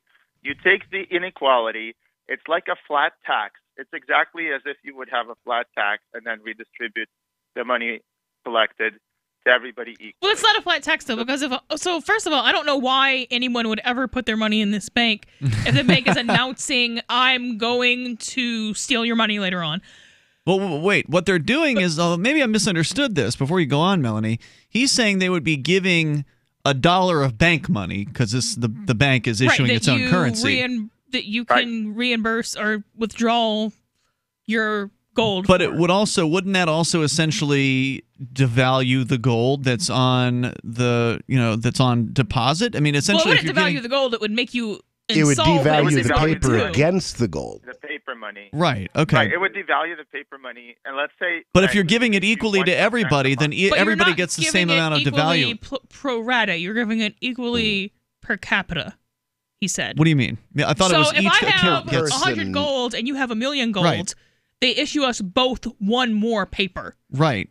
Mm-hmm. Exactly. So you're getting screwed. What it does is, let's say everyone spends $5 a day to eat, okay? Mm-hmm. And so what happens is that the community might say, listen, I'm tired of these homeless people begging for food. I'm just going to give every homeless person a card, okay? And that card's going to have $5 a day, and that's it. Now, would this be a voluntary program, or would everybody be forced to participate in it? It's voluntary if you have a choice of accepting that form of money or not. So if you're a vendor, a merchant, it's like Visa. It's voluntary. You don't have to accept Visa, and you don't have to accept this bank's money. Yeah, and if not everybody is being forced to open an account at this particular bank, then I don't see what the problem is. I mean, as long as you know when you go in there that your money is going to be redistributed by the bank in this particular scheme. Yeah, so when you describe it as an economic system, that infers to me that it's not voluntary, but if that's not what you meant by that, then that's fine and I'll reassess it. So the problem with this is that nobody's going to do that. Like if somebody wants to donate money to homeless people, then they can just donate money to homeless people. They don't have to go through this weird variation on a bank that dilutes their own notes because they can to do that. Like, Well, there's no reason point to of give that- them gold. Yeah, but the point of that is to automate. Instead of relying on charity, you automate and prioritize exactly those things, and it's above board. You know, okay, everyone's getting diluted by 1% a year or whatever. And But this if is what we but spend if the it's per 1% capita and not per rata, then everybody is not getting diluted by the same percent. No, literally they are, because if you issue, what I'm trying to say is that the price of the bank's money is deterministic. It's the amount of gold divided by the number of circulating notes. Right. So if I have more gold than somebody else, we're getting diluted by different percentages. Yeah, so basically you're being awarded the same amount by the UBI, but you're having a different amount taken from you, and obviously I don't mean stolen, because you've consented to this. I just don't know why. But you're having unequal amounts taken from you. So basically it makes sense to open an account with this bank if you have nothing, but you have anything, you're going to want to keep it somewhere else. Well, yeah, that's what counteracts the inequality. So let's say you've got three people. One has $50, another has $500, and another one has $1 million, right? Mm-hmm. So when you issue $1 to the guy who's 50, he's grown by quite a lot.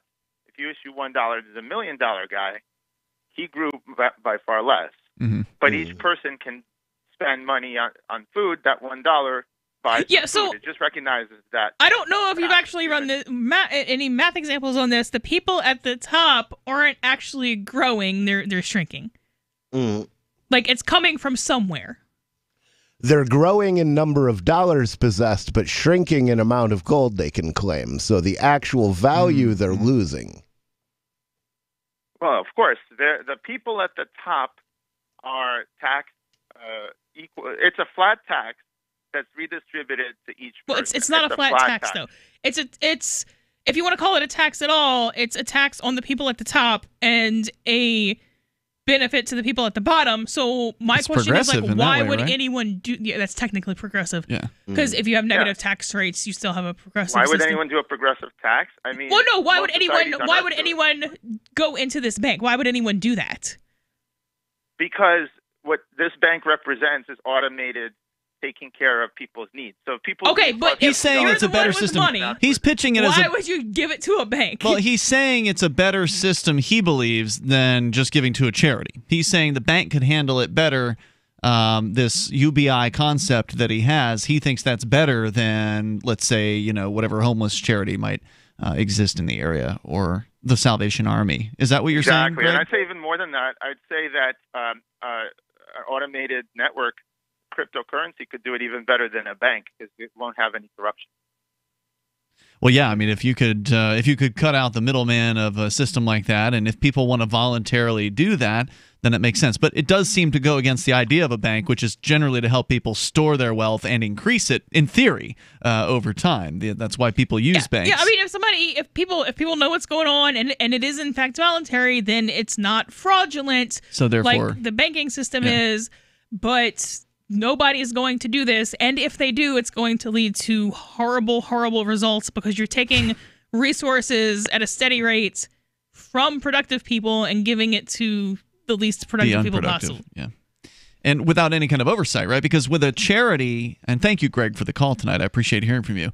With charities, when they hand out money to people, they want to follow up. They want to have somebody, make sure that family is using it. There's at least some level of, like, why do you need this money? Right. Here, it's just, here's a card. Yeah, if I'm spending it on heroin, I still have the least money, so I get the most payout. It's Free Talk Live. More coming up. We have some good news. The indictments against Ross Ulbricht in the District of Maryland were dismissed with prejudice, meaning they can never be refiled. This is especially good because those indictments contain the only charge ever made that Ross engaged in murder for hire. This was a serious allegation that Ross Ulbricht denied. lies. It was never prosecuted or ruled on by a jury, but was trumpeted by the federal government and the media as if it were proven fact. The Maryland court held these indictments for almost 5 years, poisoning Ross's case and leaving him under a cloud of unproven allegations. As explained in Ross's appeal to the Supreme Court, the fact that the judge used these allegations to give Ross a draconian sentence of double life without parole violated his Sixth Amendment right to a jury trial. Judges are required to issue sentences based on convictions decided by a jury, not unproven allegations never even charged at trial. Although this is a positive development, the dropped indictment will not set Ross free. Now, a presidential pardon is Ross's only hope of freedom. Sign the petition at freeross.org. freeross.org. Know someone with a drinking or drug problem? Learn how to get sober after we share these stories. I was 35 with 2 beautiful children when my life and addiction started to spiral out of control. After my divorce, I went into a depression cycle and started drinking more often and using prescription drugs. After my second DWI and arrest, my ex-husband threatened to take our children away from me. I was 17 when I became addicted to heroin and meth. I thought I could quit on my own, but I couldn't. It hit me when I was arrested. Get sober now. Your private insurance may cover costs and we'll get you here. It's simple. Just call Elite Rehab Placement right now. Please, don't wait. Your life matters to us. 800-213-9264. 800-213-9264. 800-213-9264. Call right now before it's too late. 800-213-9264.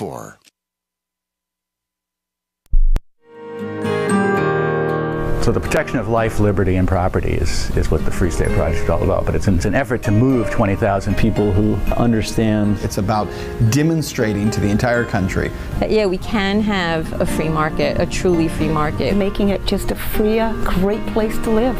It's the world's largest voluntarist libertarian community, and it's only getting bigger. That's amazing, to be able to move to a place where other people passionately believe in being free and independent. What the Free State Project is managing to do, though, is to put their money where their mouth is. It's physically getting up across the country and saying, let's go someplace and let's demonstrate the power of these ideas. There's a lot of kind of philosophy that surrounds liberty. There's a lot of thinking about it and talking about it. But here in New Hampshire, people are doing it. 101 Reasons Liberty Lives in New Hampshire, a documentary by Free State Project early movers. Watch it free at 101reasonsfilm.com. 101reasonsfilm.com. LRN.FM is proud to announce our official listening apps for Android and iOS devices. Now you can easily tune into our streams anywhere, anytime on your smartphone or tablet. Just visit apps.lrn.fm or search for LRN.FM in the Android or Apple app stores. Please download, rate us 5 stars, then share the link on your social media and let your friends and family know how you're listening to LRN.FM. Download it now, free at apps.lrn.fm. Looking for a great real estate investment? Consider New Hampshire, which is ground zero for the Liberty Movement. Your first call should be to Mark Worden from Porcupine Real Estate. He's more than just a real estate agent. He's your New Hampshire concierge. Where are the best places to live? Do you want farm, city, the burbs, or forest? Do you want a duplex or multifamily building so that renters pay your mortgage? There are homes in all price ranges in New Hampshire, and Mark can help with financing too. Invest in liberty and property. Mark Worden can help. PorcupineRealEstate.com. Help get LRN.FM into more ears. Visit promote.lrn.fm for a free bumper sticker, flyers, banners, graphics, and more. Promote.lrn.fm. It's another edition of the Edgington Post Show coming from the North American Bitcoin Conference. Mark Edge here for Free Talk Live with Ben Swann. Got to be the biggest name in the Liberty Movement. Oh, well, that's kind of you, Mark. It's good to see you. And your hair is incredible. I'm sure people aren't looking at it right now, but wow. I hope that this. I hope to trim some of the blue off here in the near future. But I had to dye it because we reached the funding goal for the orphanage in Uganda, and I'm excited to do that. And I don't have $36,000 hair, but I made a $36,000 goal. So there you go. I was going to say, and for that purpose, absolutely dye it all. Eyebrows too. Right, dye anything. The curtains, the drapes, the whole deal. I don't care. I was going to go there, but then I decided not to. Your speech, you just got off the stage here at the North American Bitcoin Yes. Conference, and a headliner, it's right, the biggest day, the biggest time, and one of the things that you were talking about was Facebook's infiltration into local media. Yeah, absolutely. I mean, let this blow your minds, kids. So Facebook, which, a lot of journalists would say has destroyed media in a lot of ways. They've given platforms to a lot of independent media, and then they've taken those platforms away. Yeah, whenever they feel like it. But they've also done something to traditional media, which was a few years ago they did this publishers deal. I don't know if you remember this. Okay. And basically what Facebook would do is say, instead of posting links on our site, local stations and Post media stuff groups to the site. post it with the site in a special category, and that way people never leave Facebook. The problem was publishers couldn't make any money. And so a lot of publishers felt that this killed their business. Right. So now Facebook has decided, well, they're going to right their wrongs in the past, and they're committing $300 million. That's a lot of jack. All right. It's a lot. To local TV stations and to local media. Okay. Now, they say they're doing this for a couple of reasons. They say it's because, local communities are so important and local media has their finger on the pulse. Give me a break. Yeah. Local media is some of the worst media out there. I mean, let's be honest. I worked in local media most of my career. Right. Most local reporters are not very good at what they do. Well, many times they're talking heads and they're told to go a certain place. And let's not forget the consultants' role in this one either. The consultants destroyed the business. They really did. Yeah. I mean, nobody even gets to see these guys, but they're the ones that are out there that are saying, we need more live shots. So some dope can come along and go, ever in the bee, right? Yeah. Right? And all this other nonsense. That's exactly right. Are you telling me I couldn't record this shot 2 minutes ahead of this, send it to the production room, and that would have been just as good? And we used to have this argument all the time, right? Why are we live in a dark parking lot with no one around? Well, because people love live. And don't. Consultants, and you're absolutely right. When you say consultants have obliterated the local broadcasting business and local journalism. They've obliterated it. And one of the ways they've done that is they have dumbed everything down to the lowest common denominator. Sure. To the point where nothing makes sense. It's all lizard brain. Oh, absolutely. Fear, joy, awe. Isn't that cute? I mean, everything. Yes. It's like the most if it basic bleeds, emotion. It leads. It's crazy. Right? It's the concept that says, car crashes, house fires, mug shots, that's all people... And it's not true. But now you have a situation where Facebook wants to come along and fix it by training journalists. Really? Facebook is going to train journalists on how to cover local news? Facebook doesn't produce content. I mean, like one of the things out there is the biggest content producer in the world doesn't produce content. That's or right. whatever. Biggest media company in the world doesn't produce content. And I mean, what's Facebook going to teach me? Right. Facebook can't teach you anything. But what they can do is they can partner with local stations to create branded content, they say. Okay. Oh, branded content. Well, branded content, which we call in the business franchising. Yep. Right? So these franchises they'll be creating, are these going to be hard-hitting, investigative? No. They're going to be, again, stay with the same theme of dumbing things down, but it gives Facebook a stunning, phenomenal reach into journalism that they did not have before. Whereas Facebook might have influenced the way journalism was done in order to get views. Now Facebook will influence how journalism is done because of their pocketbook and the money that they're pouring into it. They're essentially a huge advertiser is what they become. They become a massive shareholder. That's what they are, yeah. Yeah. Yeah. And so it's the same way, when people will talk about Big Pharma's effect on national news, right? If you turn on any national TV station, Fox, CNN, MSNBC. Right. What do you see all day long? The you pharma see ads. Pharma ads. And some side effects may include death, projectile vomiting, and shooting flatulence at a million miles an hour, right? Like it could be anything. Could be anything. and why am I doing this? Oh, because you have an itch. right. And so they're selling this to you as Big Pharma, but because of that, they're also buying influence over that national media who's never going to criticize them.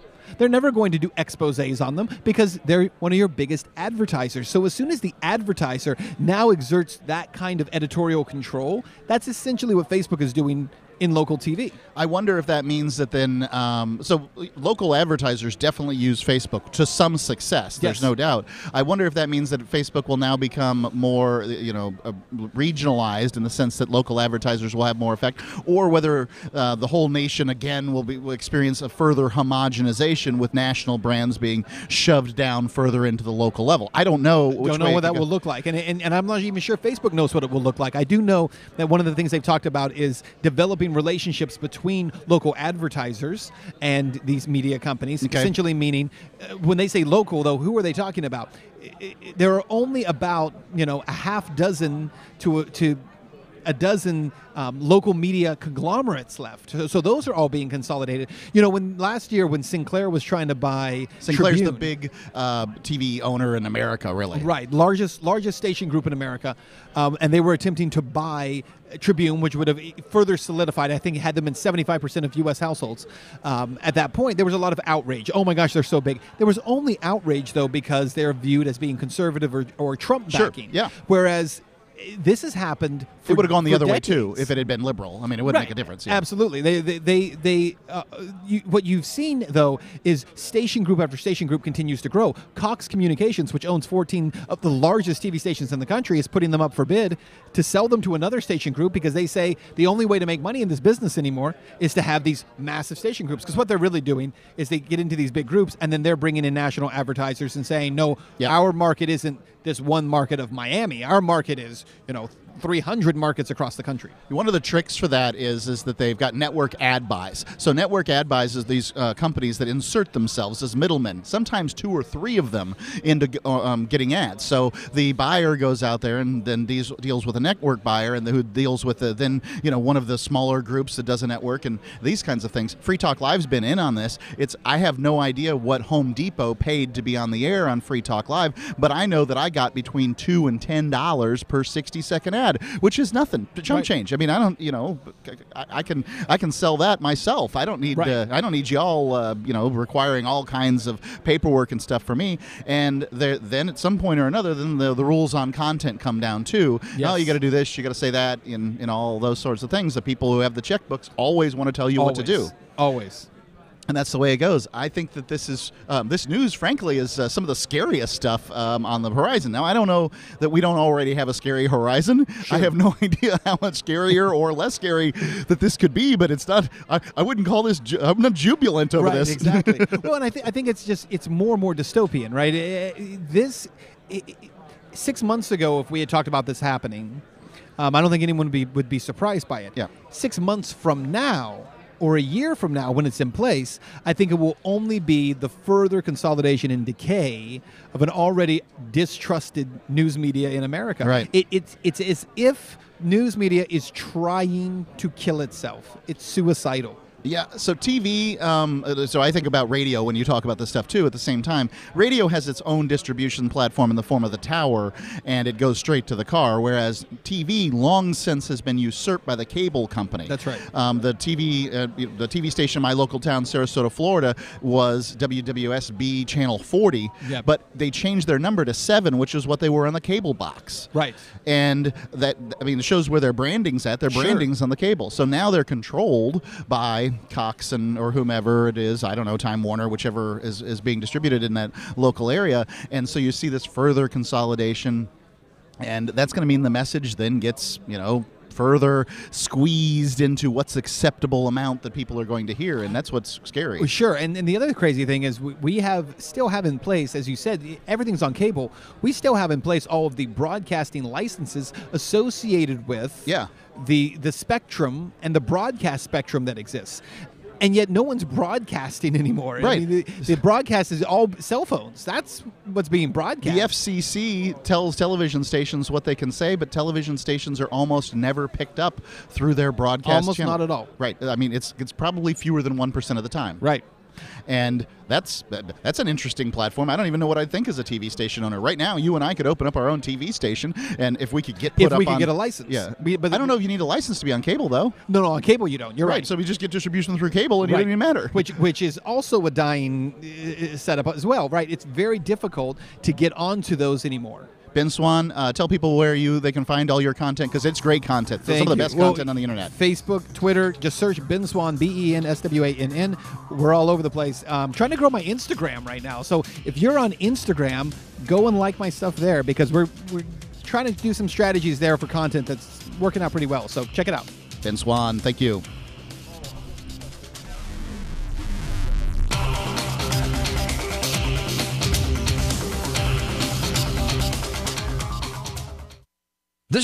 Are you about to meet the media? If you're about to be interviewed, do their homework for them. Know this about the person who will interview you. He or she is busy, so expect minimal, if any, preparation. He or she doesn't know as much about your topic as you do. He or she isn't as concerned as you are about getting your message out, so you need to take responsibility. Provide a biography and fact sheet, photographs, or other materials that tell your story. Reporters won't be put off if you supply frequently asked questions. Remember, Public Speaking 101, at the end of the speech, what's the one thing you want them to remember?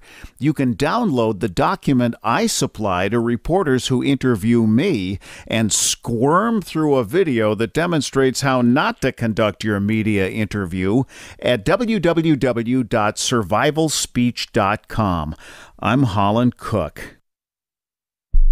Are you tired of governments murdering people around the world? Stop using their money. There is an alternative. Bitcoin is a stateless free market non-political currency. Bitcoin cannot be inflated or controlled by any government. By using their money, you are helping the state. Stop doing it. You have an incredible alternative available now. Learn it, use it, spread it.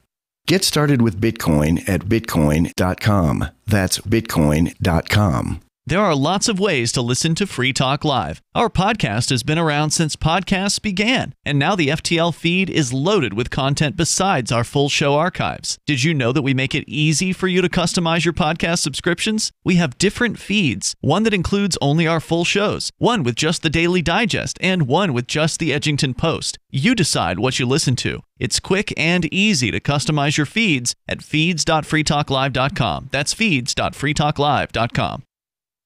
The latest episode of Declare Your Independence is next, after the news, here on the Liberty Radio Network, LRN.FM.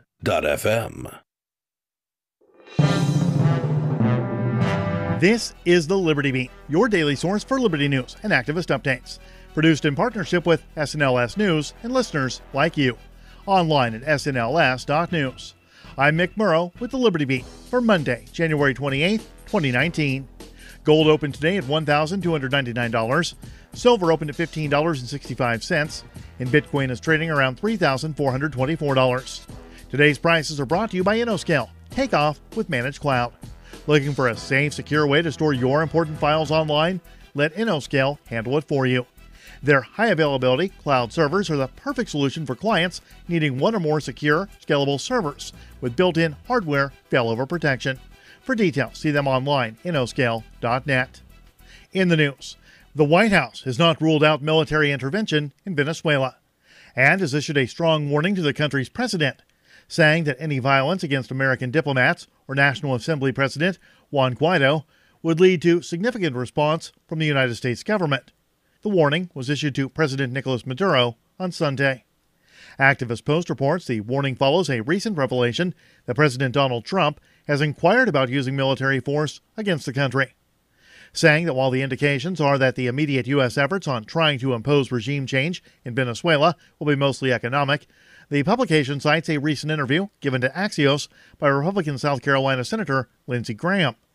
In that interview, Graham, known for his hawkish views on U.S. military intervention, said President Trump is really hawkish on Venezuela and advised the president that such an attack could be problematic. The right-wing opposition leader that the United States is trying to undemocratically install as Venezuela's president immediately set his sights on the country's state-owned oil company, which he's hoping to restructure and move toward privatization.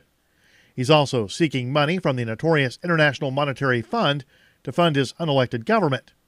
The Free Thought Project reports that on January 23rd, U.S. President Donald Trump recognized the little-known U.S.-educated opposition politician Juan Guaido as the supposed interim president of Venezuela. Within 48 hours, Guaido quickly tried to seize control of Venezuela's major U.S.-based oil refiner and used its revenue to help bankroll his U.S.-backed coup regime. The Liberty Beat is sponsored in part by Brave Botanicals, high-quality kratom and CBD at reasonable prices with excellent customer service. Brave Botanicals is activist-owned and mission-driven, fighting for your right to consume plant-based medicine and natural remedies. Find out more at mybraybotanicals.com. And Liberty Beat listeners can save 10% off your purchase by using promo code SNLS at checkout. This is the Liberty Beat for Monday, January 28, 2019. Find us online at snls.news. Your news now continues. As the Yellow Vest protest in France continues to perplex and concern the French government and European elites, a new counter-protest has emerged in response to the popular protest movement now entering its 12th week. Mint-Press News reports that protesters branding themselves as the Red Scarfs descended on Paris on Sunday to protest the violence of some Yellow Vest protesters. The French government, which has sought to weaken and disperse the Yellow Vest movement, said that the Red Scarfs numbered around 10,500 in Paris, while other reports claim the demonstration was significantly smaller than the government-supplied figure.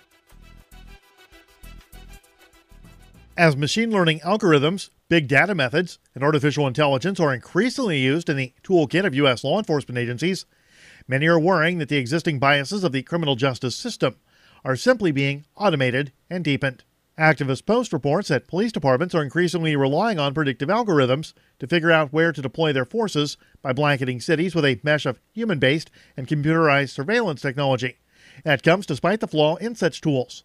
Facial recognition software has often held a bias toward darker-skinned individuals, including mistaking members of Congress for criminal suspects. In essence, racial profiling has become automated, while allowing law enforcement agencies to claim that the computers are race-neutral tools. Support for the Liberty Beat comes from the Conscious Resistance Network, featuring videos, news reports, and articles from a spiritual anarchist perspective. Experience the Conscious Resistance at theconsciousresistance.com. How would you like to have your business featured on the Liberty Beat? You can. It's simple. Just send an email to libertybeat@snls.news for details on how to raise your profile in partnership with the Liberty Beat. This is the Liberty Beat, produced in partnership with SNLS News and listeners like you. The Liberty Beat is online at snls.news. I'm Mick Murrow reporting for this Monday, January 28, 2019. Reminding you, spread liberty with a smile. Medical experts announce that an Ebola vaccine is at least 50 white people away from being developed. The CIA is now ready to install a female world leader, and a sex toy is discreetly shipped in a plain dildo-shaped box. Rising to the top of the video news summary game through an unstoppable combination of glad-handing and payoffs, this is the Onion Week in Review. Reflecting on his accomplishments and questioning his current abilities, the Lord God Almighty, our Heavenly Father and Blessed Savior, told reporters that he was no longer confident whether he would be able to create the world in only 7 days. He who commanded light to shine from the darkness admitted that the mere thought of producing the entirety of the universe from nothingness, a task he once completed with time to spare, had become surprisingly daunting, and added that creating a small, lifeless moon or asteroid now seemed like a more realistic goal. In this week's science news, psychology comes to a halt as weary researchers say the mind cannot possibly study itself. This is the Onion News Network. And now, live from the studios of Freedom's Phoenix, Ernest Hancock. Believe me when I say we have a difficult time ahead of us. But if we are to be prepared for it, we must first shed our fear of it. I stand here without fear because I remember that I am here not because of the path that lies before me, but because of the path that lies behind me. I remember that for 100 years we have fought these machines. And after a century of war, I remember that which matters most. We are still here! Today, let us make them remember. We are not afraid!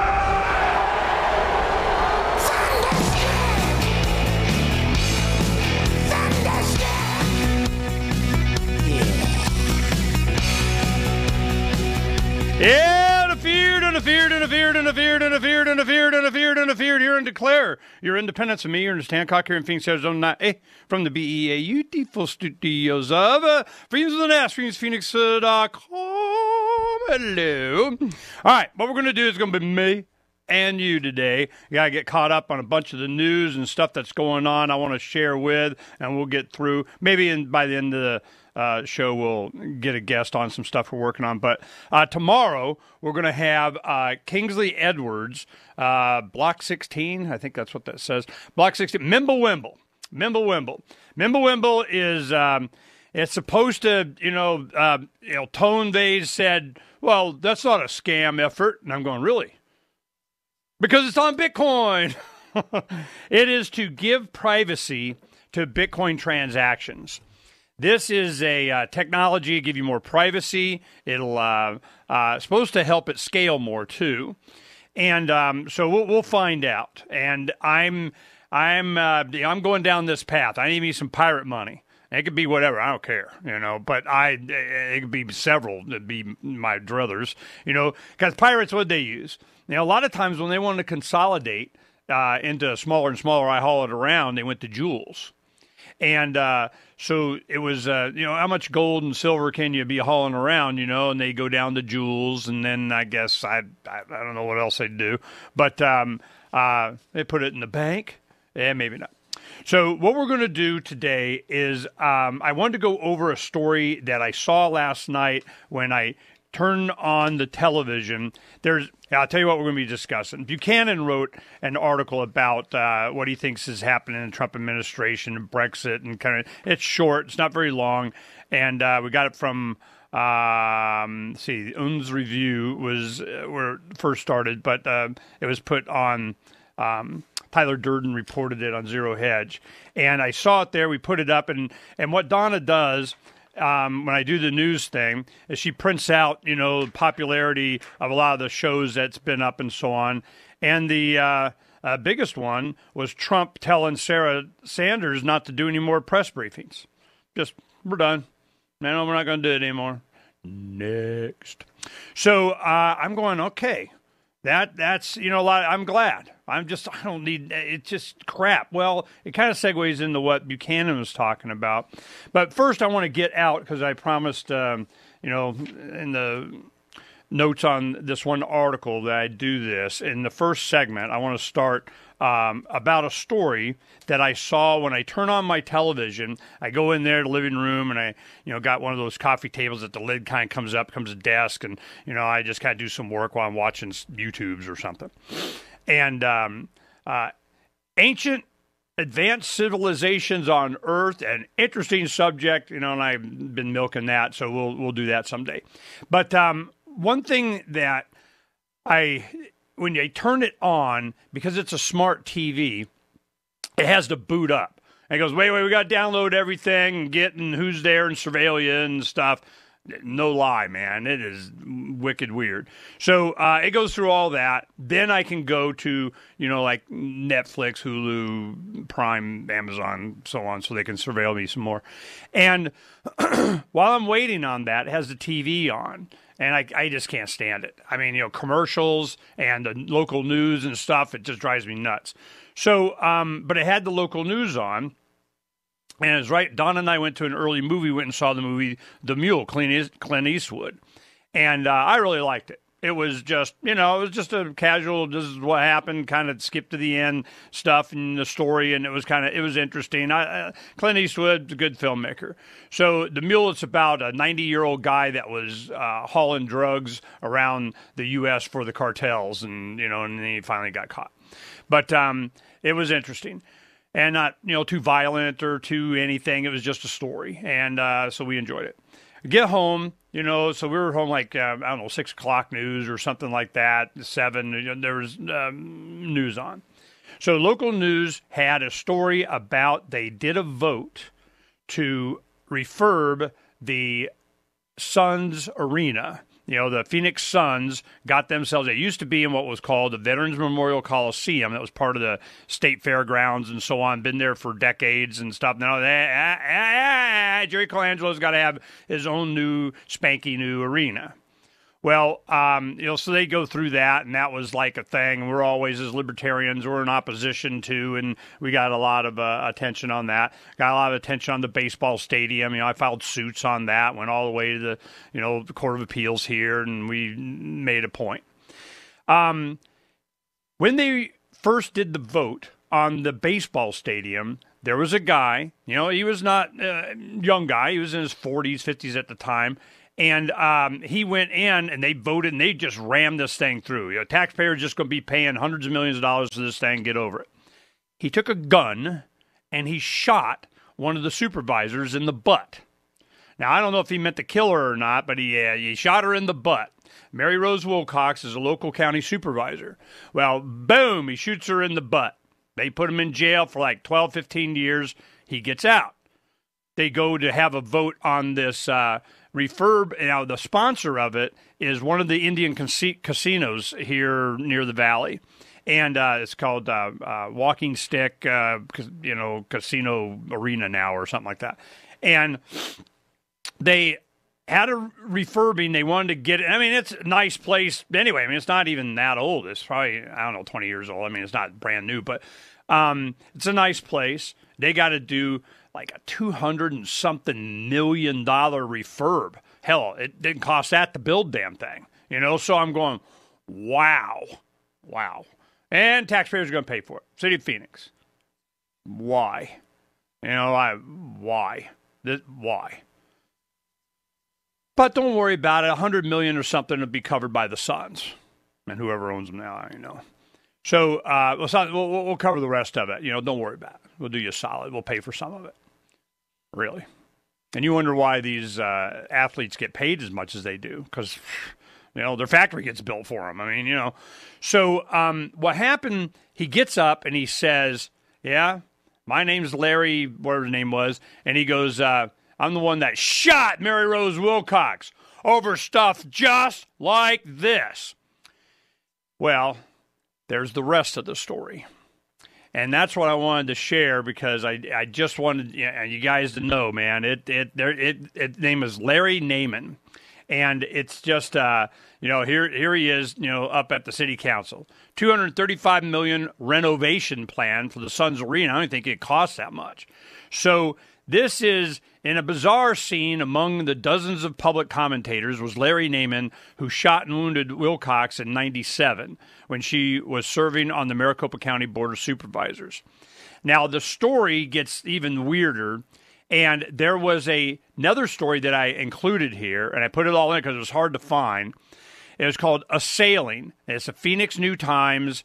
Is a tabloid that is published every week here. It's kind of, it's the Democrats, left, liberal, progressive, whatever. And they had a writer named Barry Graham. And he'd say, Barry Grimm, it's Barry Grimm. One of the talk, because he was from Scotland. And I'm like, Barry, who? So the story behind this story is what's really interesting. And for him to pop up here on this issue is just, it's mine canaries everywhere. And this is, they tried to bury this a little bit, but I got a glimmer of it, went and researched it, did it. Man, is it a good story of what really happens. And it ties in with Trump and Brexit and all this stuff. We'll be right back. From the second letter of Captain Mark. Any pirate knows that commerce is communication. Markets condense oceans of information into a single price. Innovations in communication are circumventing the scrutiny of the Crown. This signals a change in the coin of the realm. The Crown uses digital currency to surveil, censor, seize, and destroy wealth at will, so pirate currency must protect us from this weaponized money. We need to move funds further, faster, cheaper, and without third-party observation, basing decisions on an accelerating flow of information. So pirates require nearly instantaneous transactions with no arbitrary limits on volume or artificial influences on fees. Most importantly, a pirate currency must preclude centralization. Otherwise, it will become another link in our chain to the Crown. A superior currency will result in the obsolescence of the coin of the realm and the extinction of the Crown itself. Trade above the grid. Join us at pirateswithoutborders.com. A congressman recently revealed that legislation totaling 2,900 pages and involving more than $1 trillion was available to members of Congress for less than 48 hours to study and consider. That's over 60 pages of legislation per hour.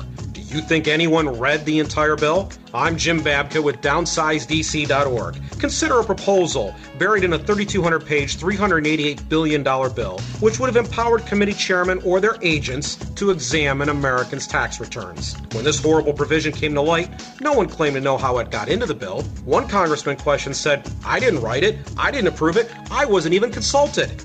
If your attorney represented you this way, he might be disbarred. But this is how Congress represents you every day. That's why DownsizeDC.org has created the Read the Bills Act. You can force Congress to read their bills before they pass them at DownsizeDC.org. Cell 411 is a free app for Android and iOS that replaces government-controlled 911. Cell 411 allows you to preset a group of friends or private organizations to show up at any emergency. Cell 411 is a nightmare for the state because it proves their so-called services aren't needed. Cell 411 has had thousands of installs, and of course it's covered by the BIPCOT no government license. Cell 411 because your friends won't shoot you when you're in trouble. Without the government, who would build the emergency services? You and Cell 411. Get it today at getcell411.com. LRN.FM is proud to announce our official listening apps for Android and iOS devices. Now you can easily tune into our streams anywhere, anytime on your smartphone or tablet. Just visit apps.lrn.fm or search for LRN.FM in the Android or Apple app stores. Please download, rate us 5 stars, then share the link on your social media and let your friends and family know how you're listening to LRN.FM. Download it now, free at apps.lrn.fm. Why did you move to the Shire? I moved here to the Shire because there's other people around who take liberty just as seriously as I do. I moved to the Shire because I saw videos of people challenging authority and thought that I could get support myself. It called to me, like, do this, right now. I wanted to be around people like me who got it, and once I got here, I knew there was nowhere else that I wanted to be. I've always wanted to change the world, so I moved to the Shire to join people who were actually working towards doing the same thing.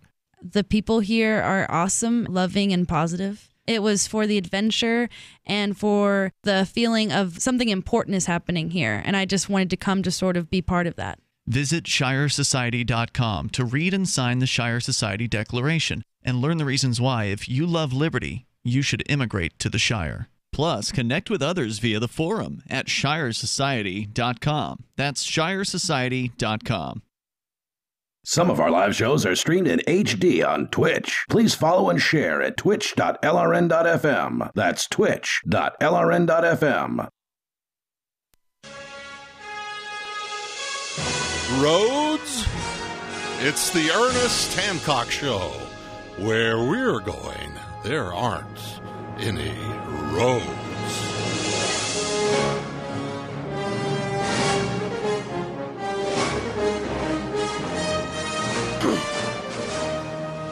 All right, well, some of the videos starting to come up and everything. I just added, to the story. All right, see, I'll do this to see if they get right to it. I haven't watched it. It just got posted. Here we go. Petition shot by a constituent who didn't like the way she had voted. Today, more than 2 decades later, the politician Mary Rose Wilcox and her attacker were almost face-to-face at another controversial vote on the Phoenix Suns arena renovation. And it seemed like history might repeat itself. Team 12's Bram Resnick has the story. A frightening flashback. It's 1997. A man named Larry Naiman shot County Supervisor Mary Rose Wilcox over her vote for an Arizona Diamondback stadium. 22 years later, it was a frightening thing to do because you had to talk about taxes. Wilcox spoke out again, this time for the Phoenix Suns arena renovation. Just minutes later, on August 13th, 1997, I walked into the Maricopa County Board of Supervisors auditorium and shot Mary Rose Wilcox. Wilcox's attacker was a few yards away. Go ahead and pass it. You're crossing the line and it's equivalent to an act of violence against the public. Issuing the same threat to the Phoenix City Council that he delivered to the county board.